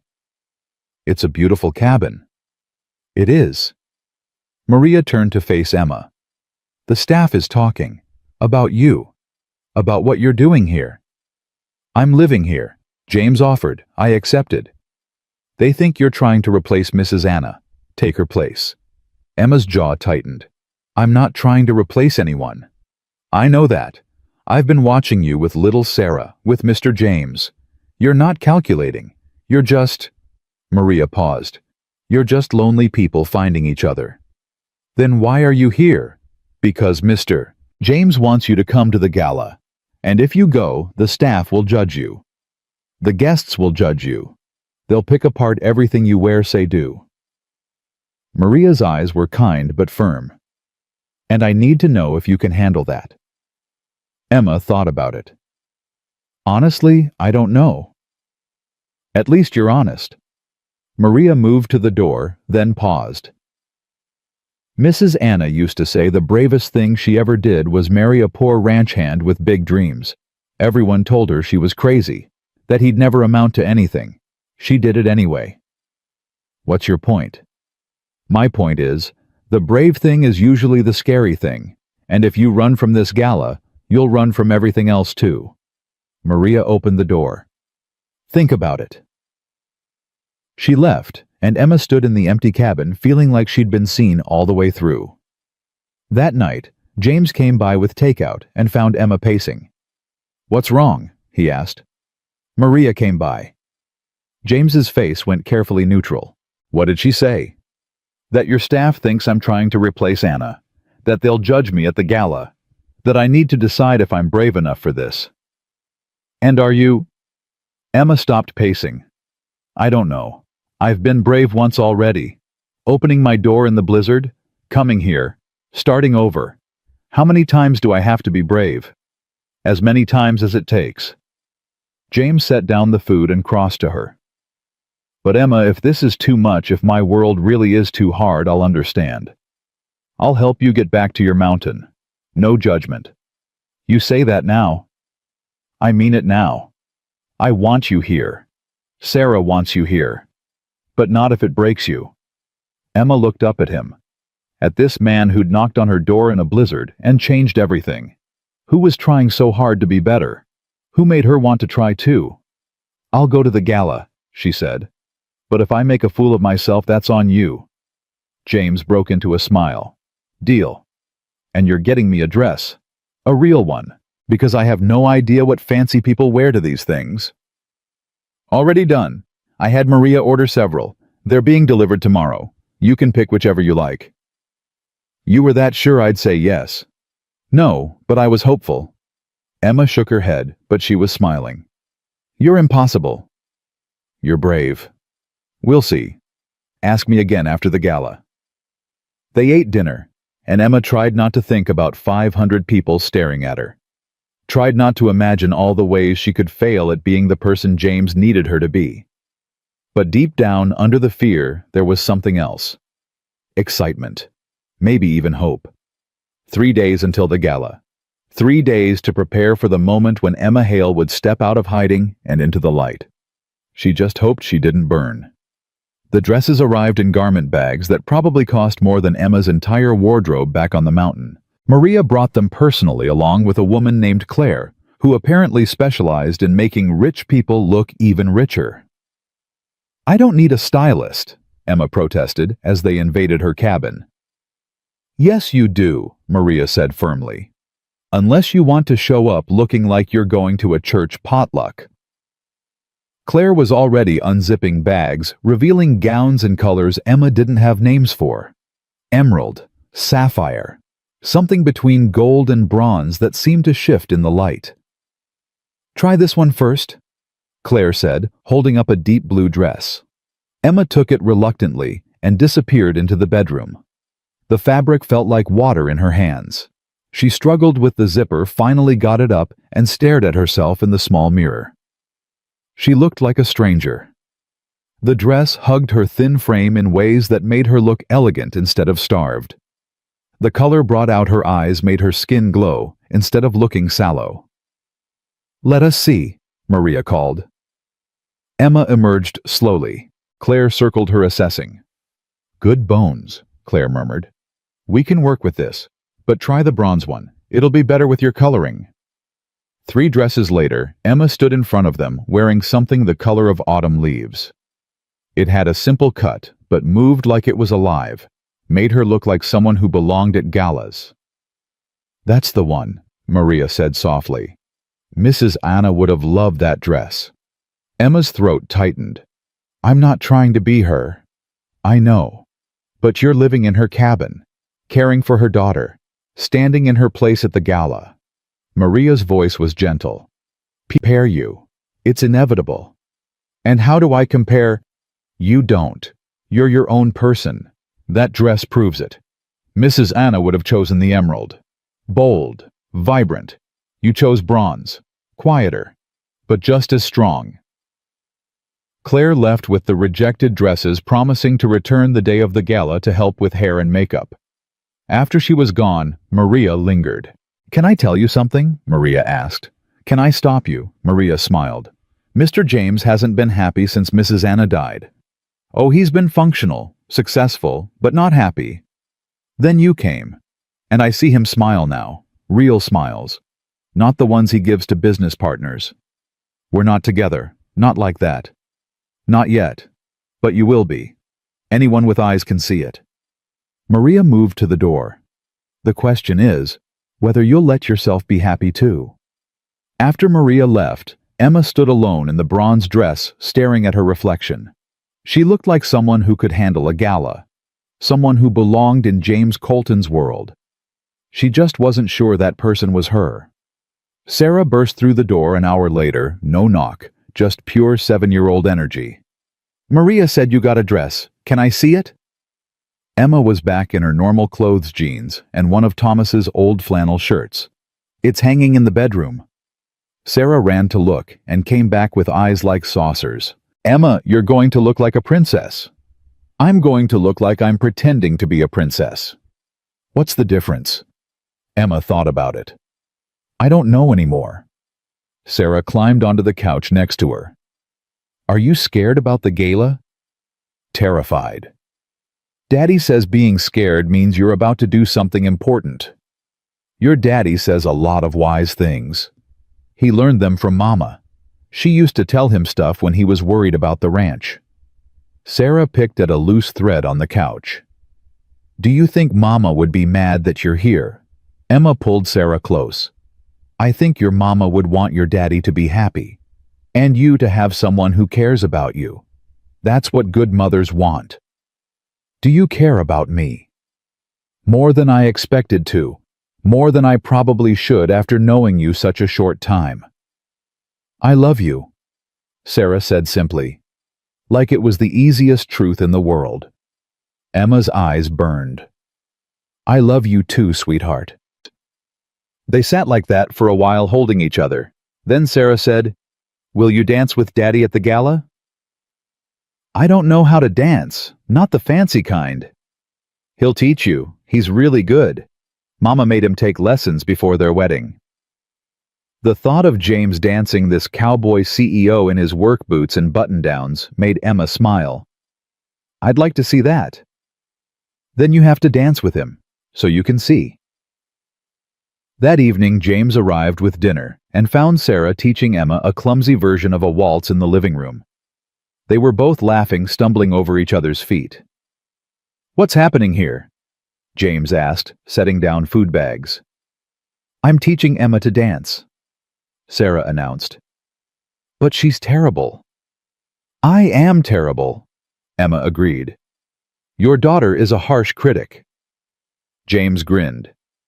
May I cut in? Sarah stepped back with exaggerated formality. James crossed to Emma and held out his hand. I don't have music, Emma said. Don't need it. She took his hand and he pulled her close, one hand at her waist, the other holding hers. They started moving and Emma immediately stepped on his foot. Sorry. You're thinking too much. Just follow my lead. I don't know how to follow. I've noticed. But he was smiling. Just trust me. For 3 minutes, trust me. Emma took a breath and stopped trying to anticipate his movements. Just let him guide her. And slowly, awkwardly, they found a rhythm. Nothing smooth, nothing fancy. But they were moving together. Sarah hummed a melody, making up for the lack of music. Emma found herself relaxing into James's arms. Found herself not caring that she kept messing up the steps. See, James said quietly. You're a natural. I'm a disaster. A beautiful disaster. Emma looked up at him. He was closer than she'd realized. Close enough that she could see gold flecks in his gray eyes. Close enough to kiss if either of them were brave enough. Sarah's humming stopped. Are you going to kiss? They sprang apart like guilty teenagers. Emma felt her face burning. No, James said, clearing his throat. We were just dancing. You were looking at each other like people do before they kiss. I've seen it in movies. Sarah, go wash up for dinner, James said. But, now please. Sarah left giggling. James and Emma stood in awkward silence. Sorry about that, James said. It's fine. She's very observant. She is. More silence. Then James said, but she's not wrong. Emma's heart stopped. What? About wanting to kiss you. She's not wrong about that. He met her eyes. But I'm not going to. Not yet. Not until you're sure this is what you want. That I'm what you want. James? The gala is in 2 days. After that, after you've seen my world fully, after you've decided if you can live in it, then we'll talk about this. About us. He moved to the kitchen, putting distance between them. Until then, we're just friends, learning to dance. Emma wanted to argue, wanted to close the distance and kiss him just to prove she could make her own decisions. But he was right. She needed to know if she could survive his world before she let herself fall any further. Because she was falling. Had been since the moment he'd knocked on her cabin door. Maybe even since Sarah had looked at her with those clear blue eyes and said thank you. They ate dinner like nothing had happened. Sarah chattered about her day. James talked about ranch business. Emma mostly stayed quiet, processing. After they left, Emma lay in bed and touched her lips, imagining what it would feel like when James finally kissed her. If he kissed her. If she didn't run screaming back to the mountain first. 2 days until the gala. 2 days until everything changed again. The morning of the gala. Emma woke up nauseated. She spent an hour on the porch trying to talk herself out of running. Maria showed up at noon with Claire and an arsenal of beauty products. I can do my own hair, Emma protested. Not for this, you can't. Maria steered her inside. Stop fighting. Let us help. The next 2 hours were torture. Claire washed and styled Emma's hair, taming the mountain wildness into something sleek. She did makeup not heavy, just enough to make Emma's features stand out. She gave instructions about how to walk in heels, how to hold a champagne glass, how to make small talk with strangers who'd judge every word. Don't talk about being poor, Claire said. Don't apologize for being here. Don't explain yourself unless directly asked. These people respect confidence, even if it's fake. So lie. So survive. When they finally let Emma look in the mirror, she barely recognized herself. The woman staring back looked sophisticated, elegant, like she could handle anything. Emma knew better. The dress went on last. Maria helped with the zipper, adjusted the fabric until it hung perfectly. Added simple jewelry. Anna's jewelry, Maria admitted quietly. Earrings and a bracelet that had belonged to James's dead wife. He wanted you to wear them, Maria said, as a good luck charm. Emma's hands shook as she put them on. She was wearing a dead woman's jewelry, living in her cabin, raising her daughter, falling for her husband. The weight of it was crushing. I can't do this, Emma whispered. Yes, you can. Maria turned Emma to face the mirror. Look at yourself. You're strong enough to survive alone on a mountain. You're strong enough for one night with rich people. They'll hate me. Some will, others won't. But Mr. James will be beside you the whole time, and little Sarah will be cheering you on. You're not alone anymore, Emma. That's the point. A knock at the door. James's voice calling that he was here. Maria squeezed Emma's shoulders. Breathe, smile, survive. We'll see you through. Emma walked to the door on shaking legs, opened it. James stood on the porch in a tuxedo that probably cost more than a car. His hair was slicked back, his jaw clean-shaven. He looked like he'd stepped out of a magazine, like a stranger. Then he saw her, and his face transformed. Emma. Too much. She touched her hair self-consciously. You're stunning. I'm terrified. That too. He offered his arm. But you're not alone. I've got you.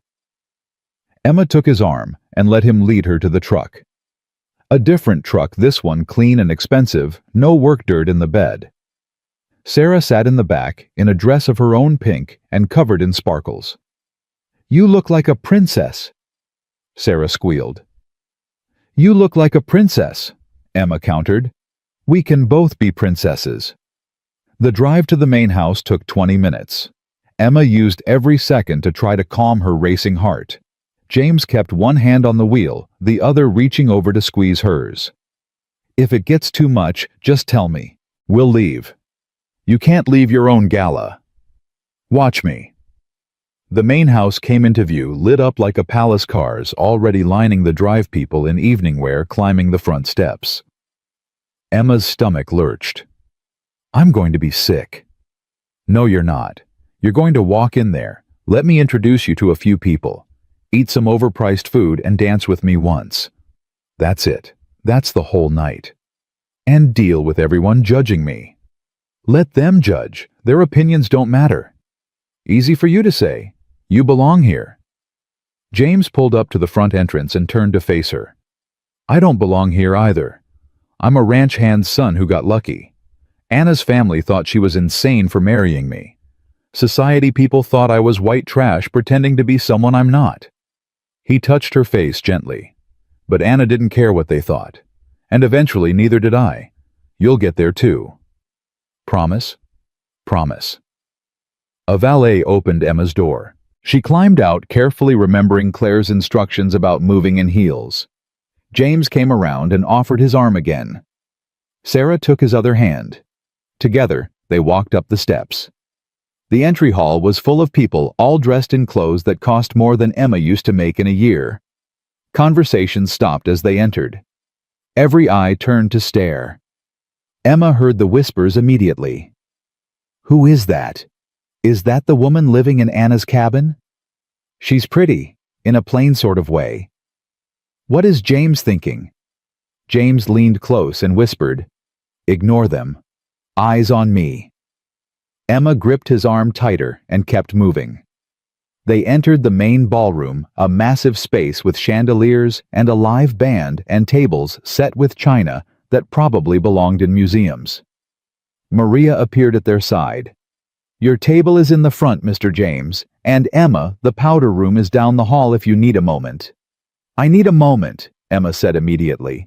I'll show you. Maria took her arm and guided her away from the crowd. James let her go reluctantly. The powder room was blessedly empty. Emma braced herself against the marble sink and tried to remember how to breathe. They all think I'm trash, she said. They think you're competition, Maria corrected. Half these women have been angling to catch Mr. James for 2 years. You beat them to it. We're not together. Details. In their minds, you're the threat. That's why they're hostile. Maria handed her a tissue. Don't let them see you cry. Don't give them that power. Emma dabbed at her eyes carefully, trying not to ruin Claire's work.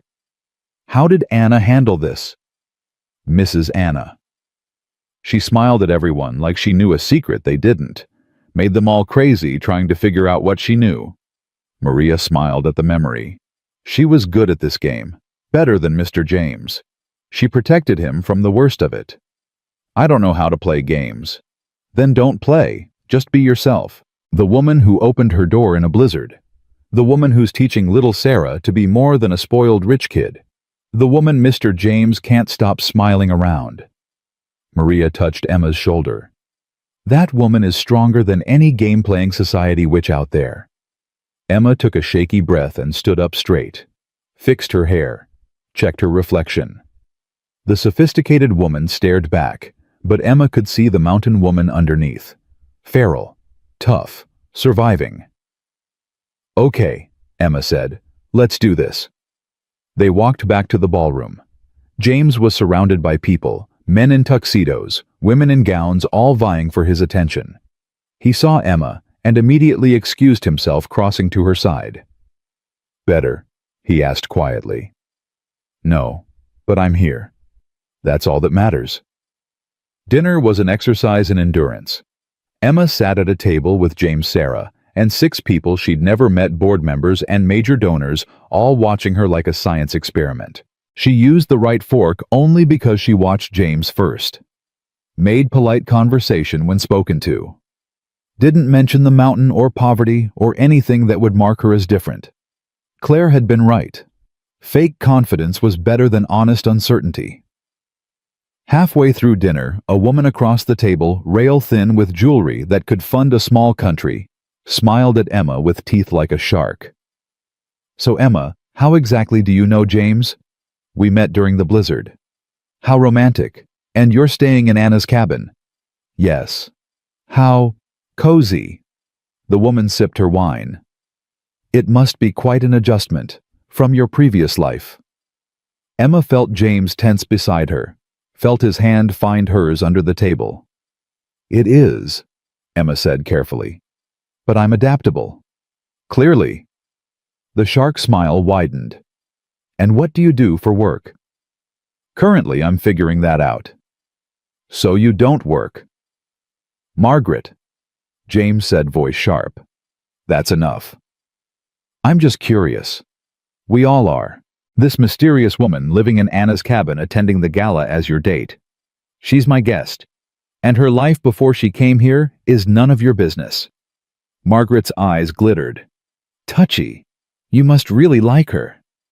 Sarah, who'd been quiet through most of dinner, suddenly spoke up. "Emma saved our lives.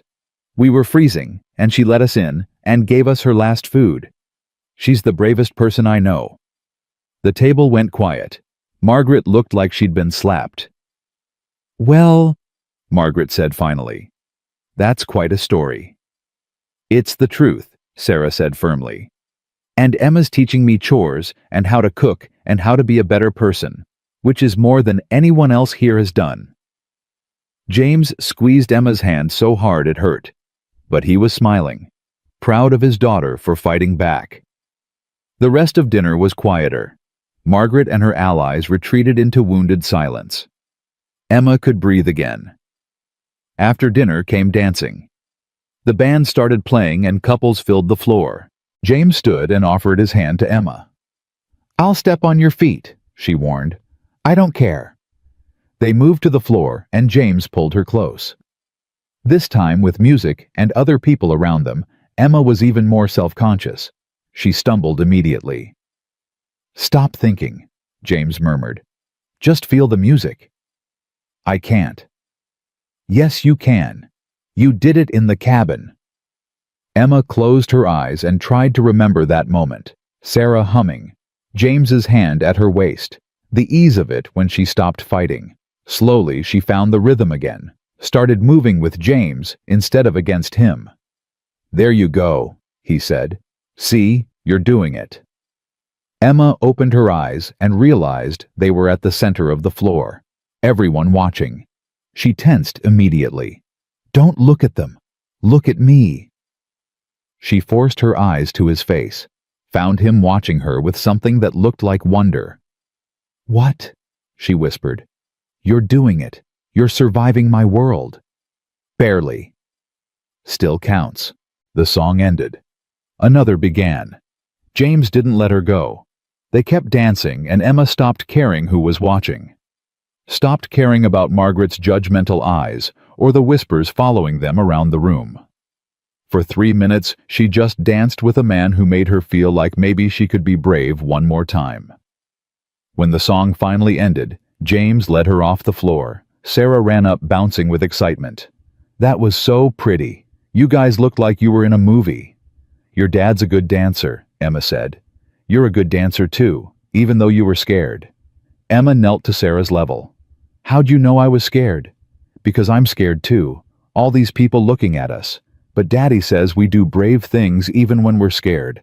That's what makes them brave." Emma pulled Sarah into a hug. This girl who'd lost her mother but still believed in bravery, who defended Emma to sharks like Margaret, who loved without hesitation. "You're pretty wise for 7 years old," Emma said. "I learned from the best people." Sarah pulled back and grinned. "You and Daddy and Mama. Even though I don't remember her much, Daddy tells me stories." The rest of the evening blurred.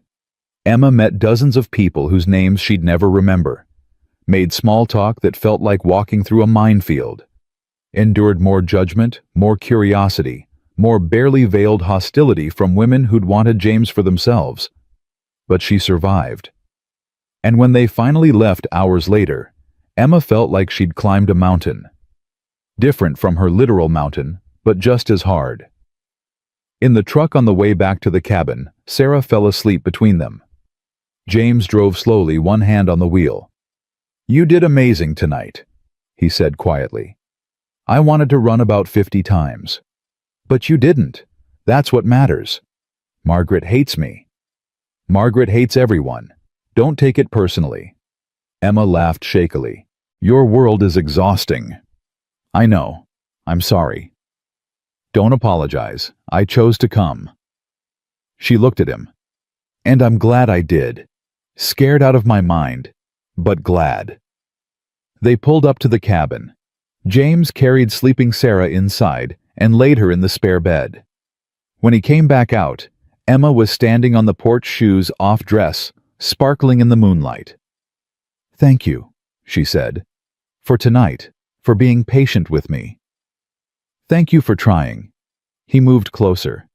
"Emma, I know I said we'd wait, that we'd talk about this after the gala, but I can't wait anymore." Emma's heart raced. "James, I'm in love with you. I have been since you opened that door in the blizzard, maybe even since you pointed a shotgun at me and told me to get lost." He took her hands. "And I know it's fast. I know it's crazy.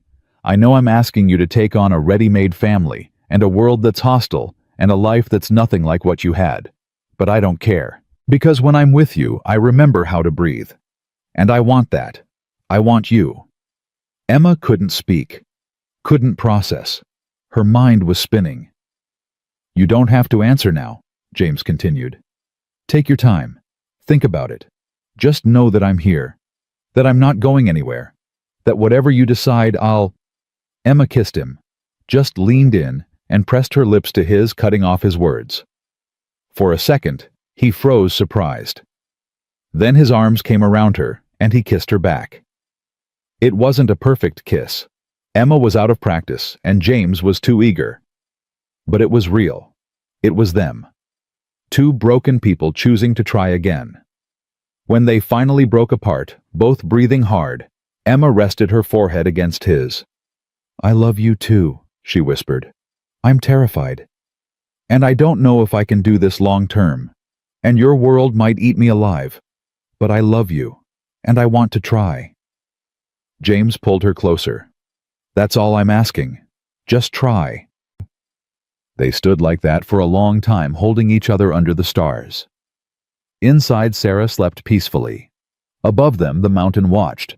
Around them, the ranch stretched into darkness. Emma thought about the woman she'd been alone on her mountain waiting to die. Thought about the knock that had changed everything. About the choice to open the door. She'd been so sure that choice would damn her. Instead, it had saved her. "Stay with me tonight," she said to James. "Just to sleep. I don't want to be alone." "Never again," James promised. "You never have to be alone again." They went inside together. James stretched out on the couch. Emma brought him blankets and a pillow. But before she could go to her own room, he caught her hand. "Emma, earlier when I said I loved you." "I know."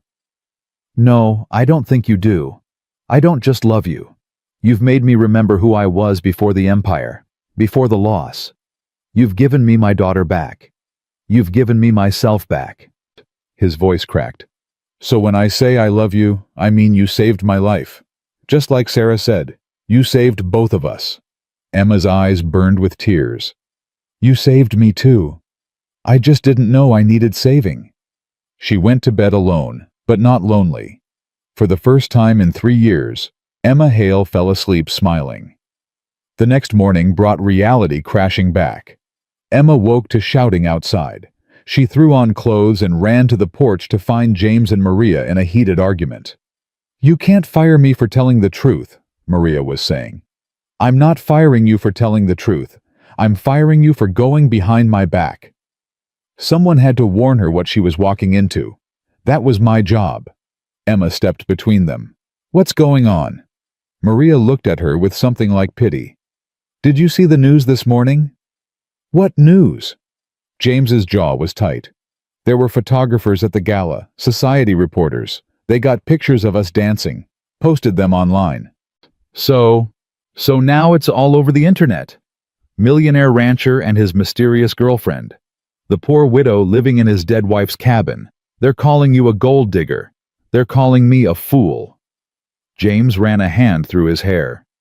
It's a feeding frenzy. Emma felt cold. Let me see. Maria handed over her phone reluctantly. Emma scrolled through article after article, pictures of her and James dancing, headlines that made her stomach turn. Colton's new love opportunist, or real deal. From mountain poverty to mansion life. Emma Hale's fairy tale. Is James Colton betraying his late wife's memory? And the comments.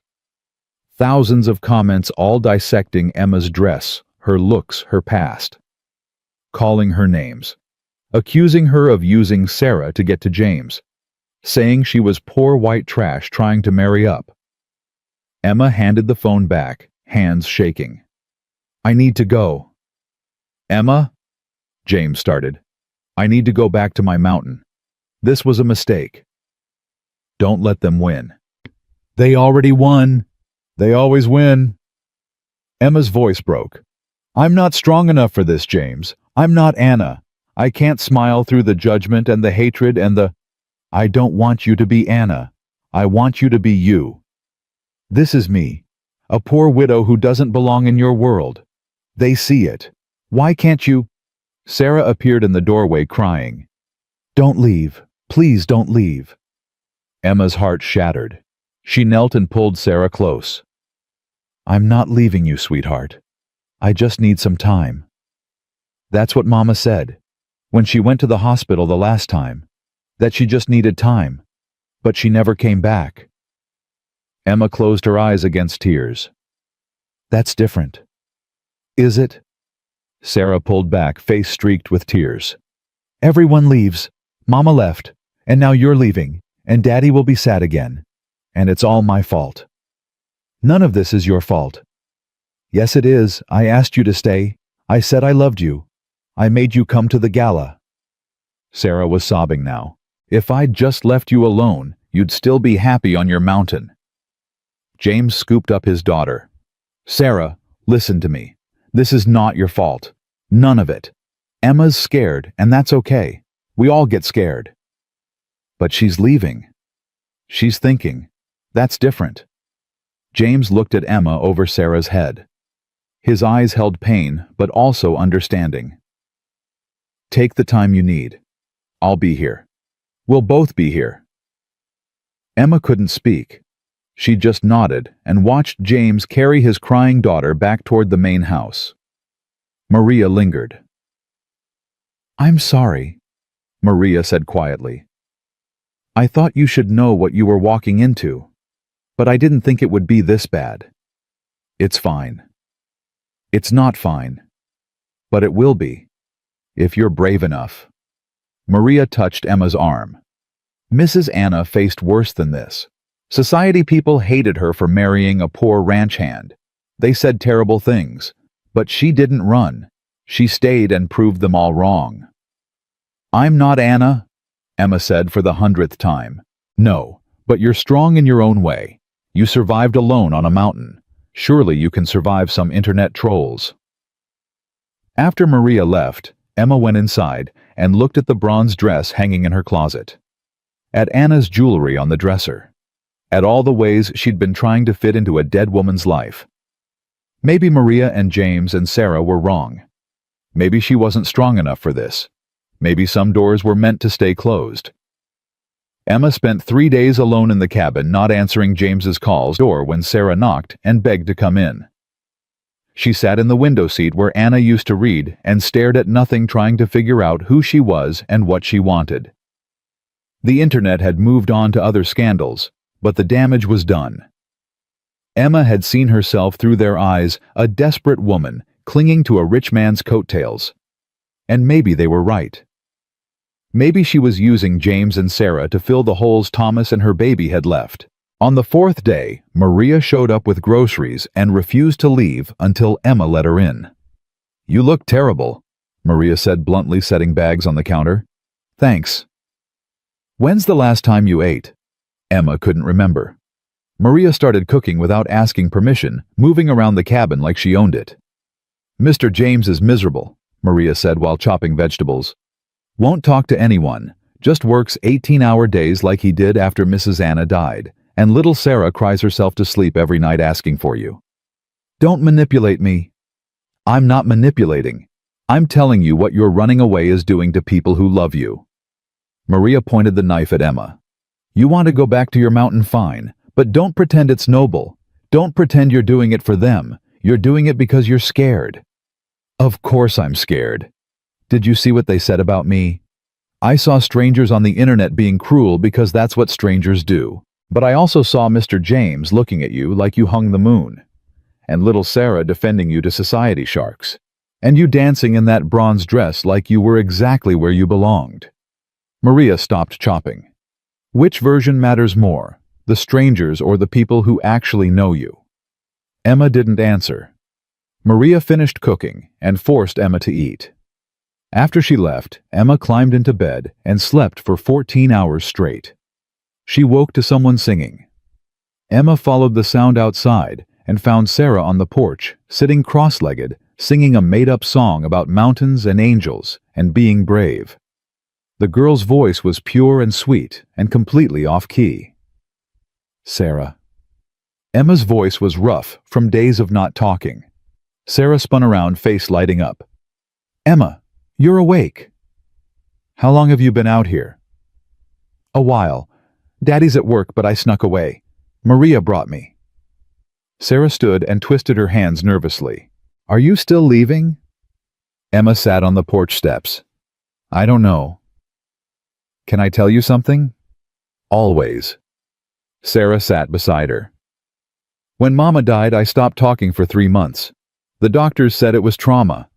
Daddy tried everything, but I just couldn't. The words were stuck." "What made you start again?" "Daddy took me to Mama's grave and told me she'd be sad if I stayed quiet forever. That she'd want me to live big and loud and brave. And I realized being scared was making me small.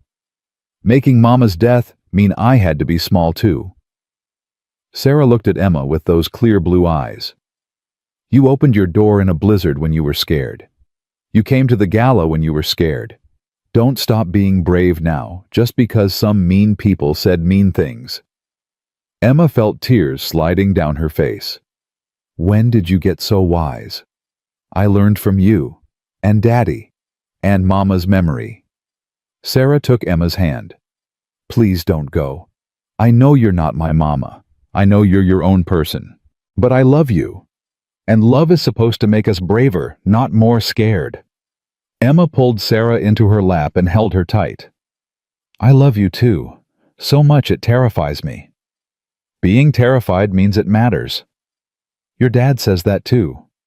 "Because it's true." They sat like that until Emma heard a truck approaching. James climbed out, still in work clothes covered in dust and exhaustion.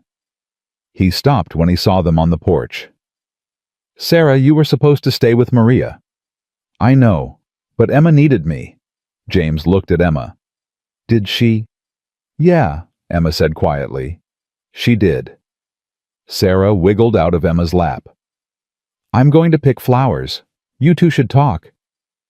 She ran off before either adult could stop her. James climbed the porch steps slowly and sat beside Emma. Not touching, just close. "I'm sorry," Emma said, "for shutting you out. You don't have to apologize for being scared. But I do have to apologize for running. Again. It's all I know how to do when things get hard." "Then maybe it's time to learn something new." James turned to face her. "Emma, I'm not going to tell you that my world is easy. It's not. There will always be people like Margaret who judge you. Always be articles dissecting our relationship. Always be pressure and expectations and bullshit." He took her hand. "But there will also be this. You and me and Sarah. Dinners at the cabin. Dancing in the living room. Teaching my daughter to be a better human. Building something real in the middle of all the fake. What if I can't handle it? What if I try for a year and realize I'm drowning? Then we'll figure it out together. Maybe we sell the ranch.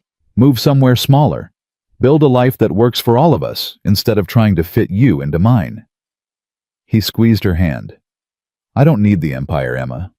I thought I did. Thought it was what Anna would have wanted. But she would have wanted me to be happy. And I'm only happy with you." Emma's throat was tight.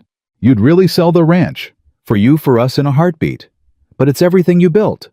"No, it's just land and cattle and money. You're everything. You and Sarah. The rest is just noise." Emma looked at him, this man who'd knocked on her door in a blizzard and refused to let her hide anymore. Who'd shown her his broken places and asked her to help him heal. Who loved her enough to offer to burn down his empire if it meant keeping her. "I don't want you to sell the ranch," she said finally. "I want to learn how to live in your world, how to survive the Margarets and the articles and all of it. Because you're right. What we have is real. And I'm tired of running from real things." James pulled her into his arms. "You mean it?" "I'm terrified. But yes. That's all I need. Terrified and staying." They held each other until Sarah came back with a bouquet of wildflowers beaming at them like she'd solved world peace. "Are we a family now?" Sarah asked. Emma and James looked at each other. Emma saw her own fear and hope reflected back. "Yeah," Emma said. "I think we are." Sarah launched herself at them both, and they tumbled together on the porch laughing. Three people who'd lost everything learning how to be whole again. That night, James stayed for dinner. Real dinner with all of them cooking together. Sarah burned the potatoes. Emma oversalted the chicken. James dropped a pan and dented the floor. But they ate it all anyway and declared it the best meal they'd ever had. After Sarah fell asleep in the spare room, James and Emma sat on the porch under the stars. "I want to marry you," James said suddenly. Emma's heart stopped. "What?" "Not now. Not tomorrow. But someday. When you're ready. When you've decided this life is really what you want." He turned to her. "I want you to be Sarah's stepmom. Want to wake up next to you every morning. Want to build a life that's ours, not mine or Anna's or anyone else's. Just ours." Emma couldn't speak for a moment. Then, "Ask me again in a year." "A year? Give me a year to prove I can do this. To prove I'm not going to run when it gets hard. To prove I'm worthy of what you're offering." She took his hand. "And if after a year I'm still here, still standing, still loving you both, ask me again." James grinned. "Deal. But I'm warning you now, I'm going to spend that whole year showing you how much I love you.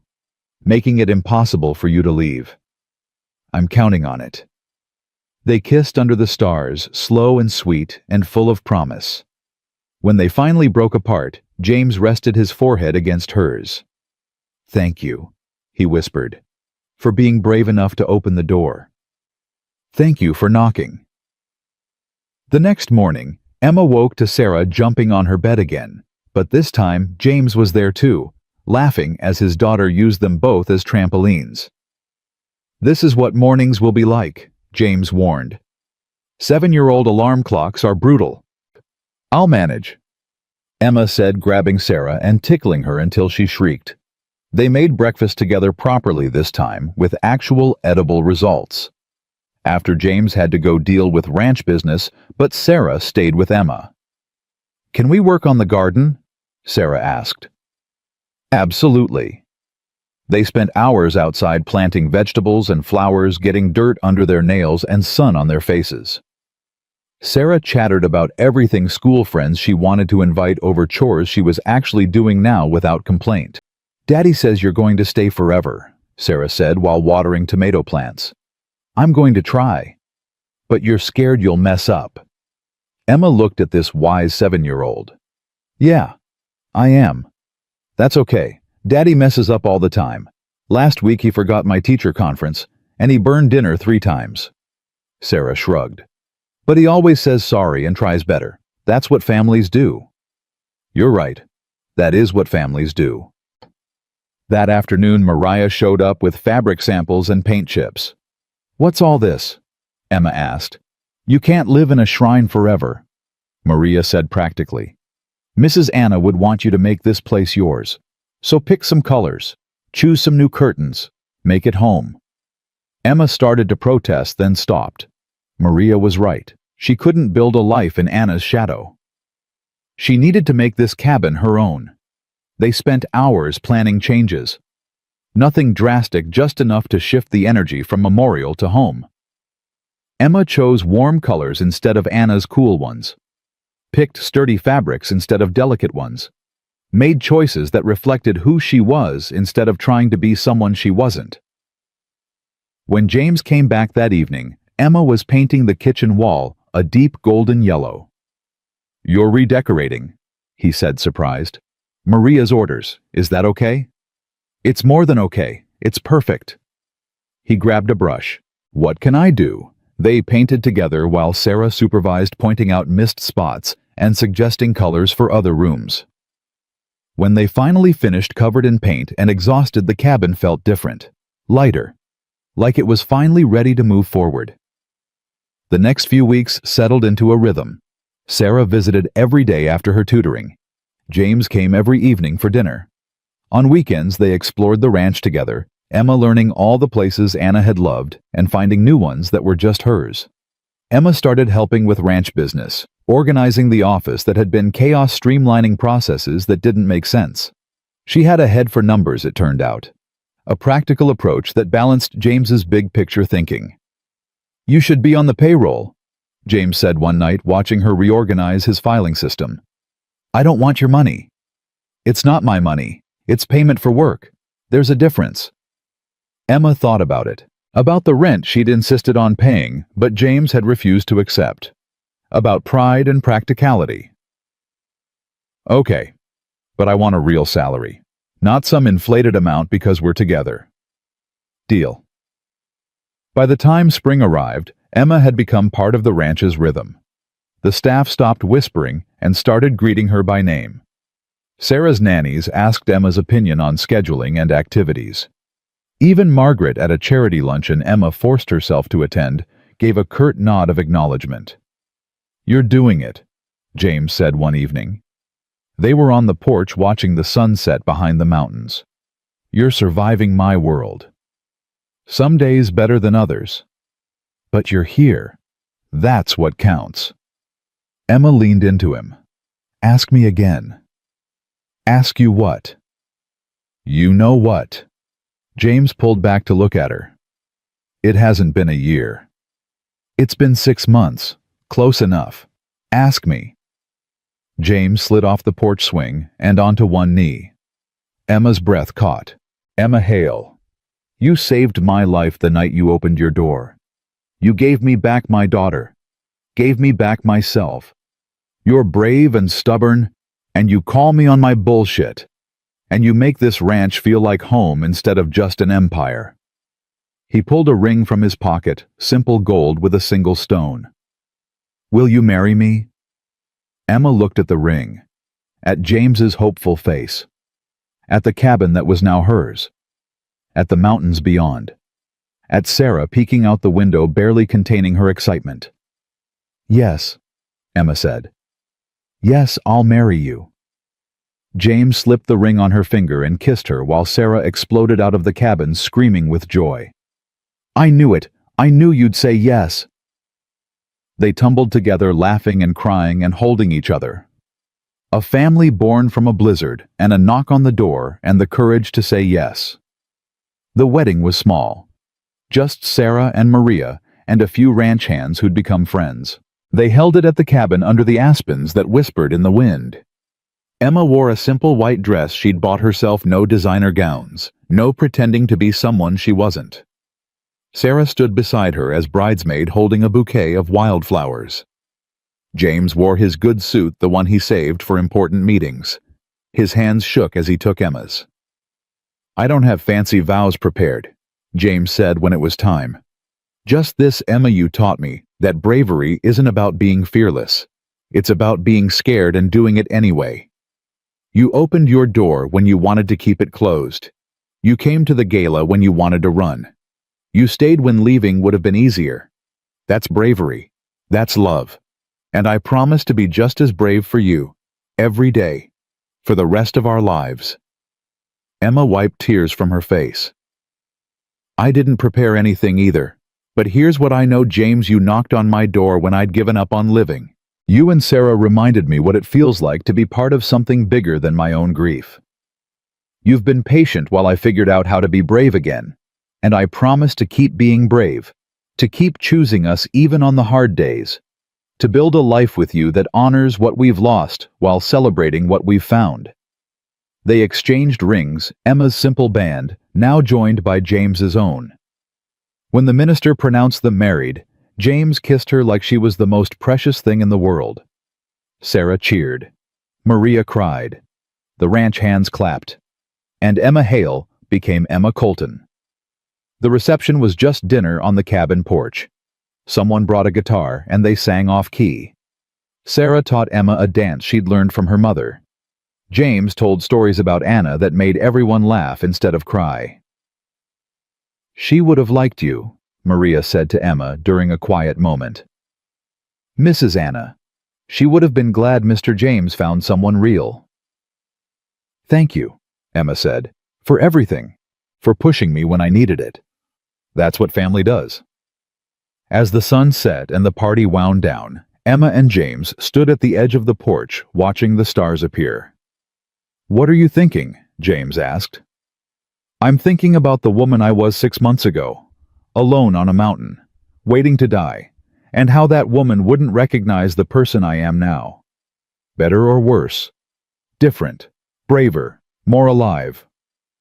Emma turned to him. "I'm thinking about how a single knock on a door changed everything. Best decision I ever made. Best decision I ever made was opening it." Sarah ran up and squeezed between them. "Can I sleep in your room tonight? The big bed." Emma and James looked at each other and smiled. "Not tonight, sweetheart," James said. "Tonight Emma and I need time just for us.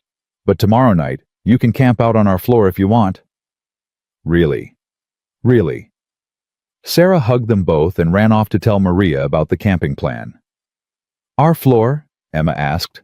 "I'm moving into the cabin, if that's okay. We'll add on, make space for Sarah to have her own room, but this will be home, not the main house. This. I'd like that." They went inside, eventually said goodnight to the last guests, tucked Sarah into the spare room. When they finally made it to their own room, Emma's room, their room now, James pulled her close. "I love you," he said, "in case I haven't mentioned it today." "You have. About 17 times. Make it 18. I love you, Emma Colton." "I love you too." They made love slowly, carefully learning each other for the first time as husband and wife. After they lay tangled together, listening to the creek outside and Sarah's soft breathing in the next room. "You happy?" James asked. Emma thought about it. About Thomas and the baby she'd lost. About the years of grief and isolation. About the door that had opened and the family that had walked through. "Yeah," she said finally. "I'm happy. Scared sometimes. Overwhelmed sometimes. But happy. That's all any of us can ask for." Emma drifted off to sleep in her husband's arms, safe and warm and home. 6 months later, on a cold winter morning, Emma stood on the porch of the cabin and watched snow begin to fall. Sarah was inside helping James make pancakes. Their pancakes a recipe they'd developed together through trial and error. The ranch stretched out before her, white and vast and beautiful. In the distance, she could see cattle huddled together for warmth. Closer, the garden they'd planted together lay dormant, waiting for spring. Emma thought about her old cabin on the mountain. Someone had moved in, a young couple looking for isolation. Emma had sold it to them for next to nothing, glad someone would use it. Glad it wouldn't just sit empty, a monument to her grief. She touched the locket around her neck, Thomas's photo still inside, but joined now by one of James and Sarah. The past and the present coexisting. Behind her, the door opened. James came out with coffee, wrapping a blanket around her shoulders. "What are you thinking about?" he asked. "About how 2 years ago I was alone in a blizzard, and how sometimes the scariest thing becomes the best thing." She turned to him. "About how you saved me." "We saved each other." "Yeah, we did." Sarah called from inside that breakfast was ready. James took Emma's hand and led her back into the warmth. The door closed behind them, shutting out the cold. Inside, Sarah was setting the table, chattering about the snow and whether they could build a snowman later. James poured orange juice. Emma served pancakes that were only slightly burned. They ate together, this family that had been born from a blizzard and built on bravery. They laughed and planned their day and simply existed in each other's presence. And Emma realized that happiness didn't mean forgetting the past. It meant learning to carry it while still moving forward. It meant opening doors even when you were scared. It meant choosing love even when it would be easier to hide. After breakfast, Sarah dragged them both outside. They built a snowman with a carrot nose and rocks for eyes. They had a snowball fight that left all three of them soaked and laughing. They made snow angels side by side, looking up at the gray sky. When they finally went back inside, frozen and happy, Emma made hot chocolate while James built a fire. Sarah wrapped herself in blankets and declared it the best day ever. "Even though we didn't do anything special?" Emma asked. "This is special," Sarah said. "Being together is special." That night, after Sarah was asleep, Emma and James sat by the fire, Emma's head on his shoulder, his arm around her waist. "Do you ever regret it?" Emma asked quietly. "Choosing this life with me instead of finding someone from your world?" "Never. Not once." James kissed her temple. "You are my world, Emma. You and Sarah. Everything else is just scenery. I love you. I love you too. Thank you for being brave enough to take a chance on us." Emma looked at the fire, thinking about all the chances she'd taken. Opening the door, leaving the mountain, attending the gala, staying when it would have been easier to run, saying yes to forever. Every single chance had been terrifying, and every single one had been worth it, because sometimes salvation comes disguised as strangers in a storm. Sometimes love begins with the courage to open the door, and sometimes the life you never imagined becomes the one you were always meant to live. Emma Colton had learned all of that the hard way, but standing here now in a cabin full of love and light and laughter, she wouldn't change a single terrifying, beautiful moment of the journey that had brought her home.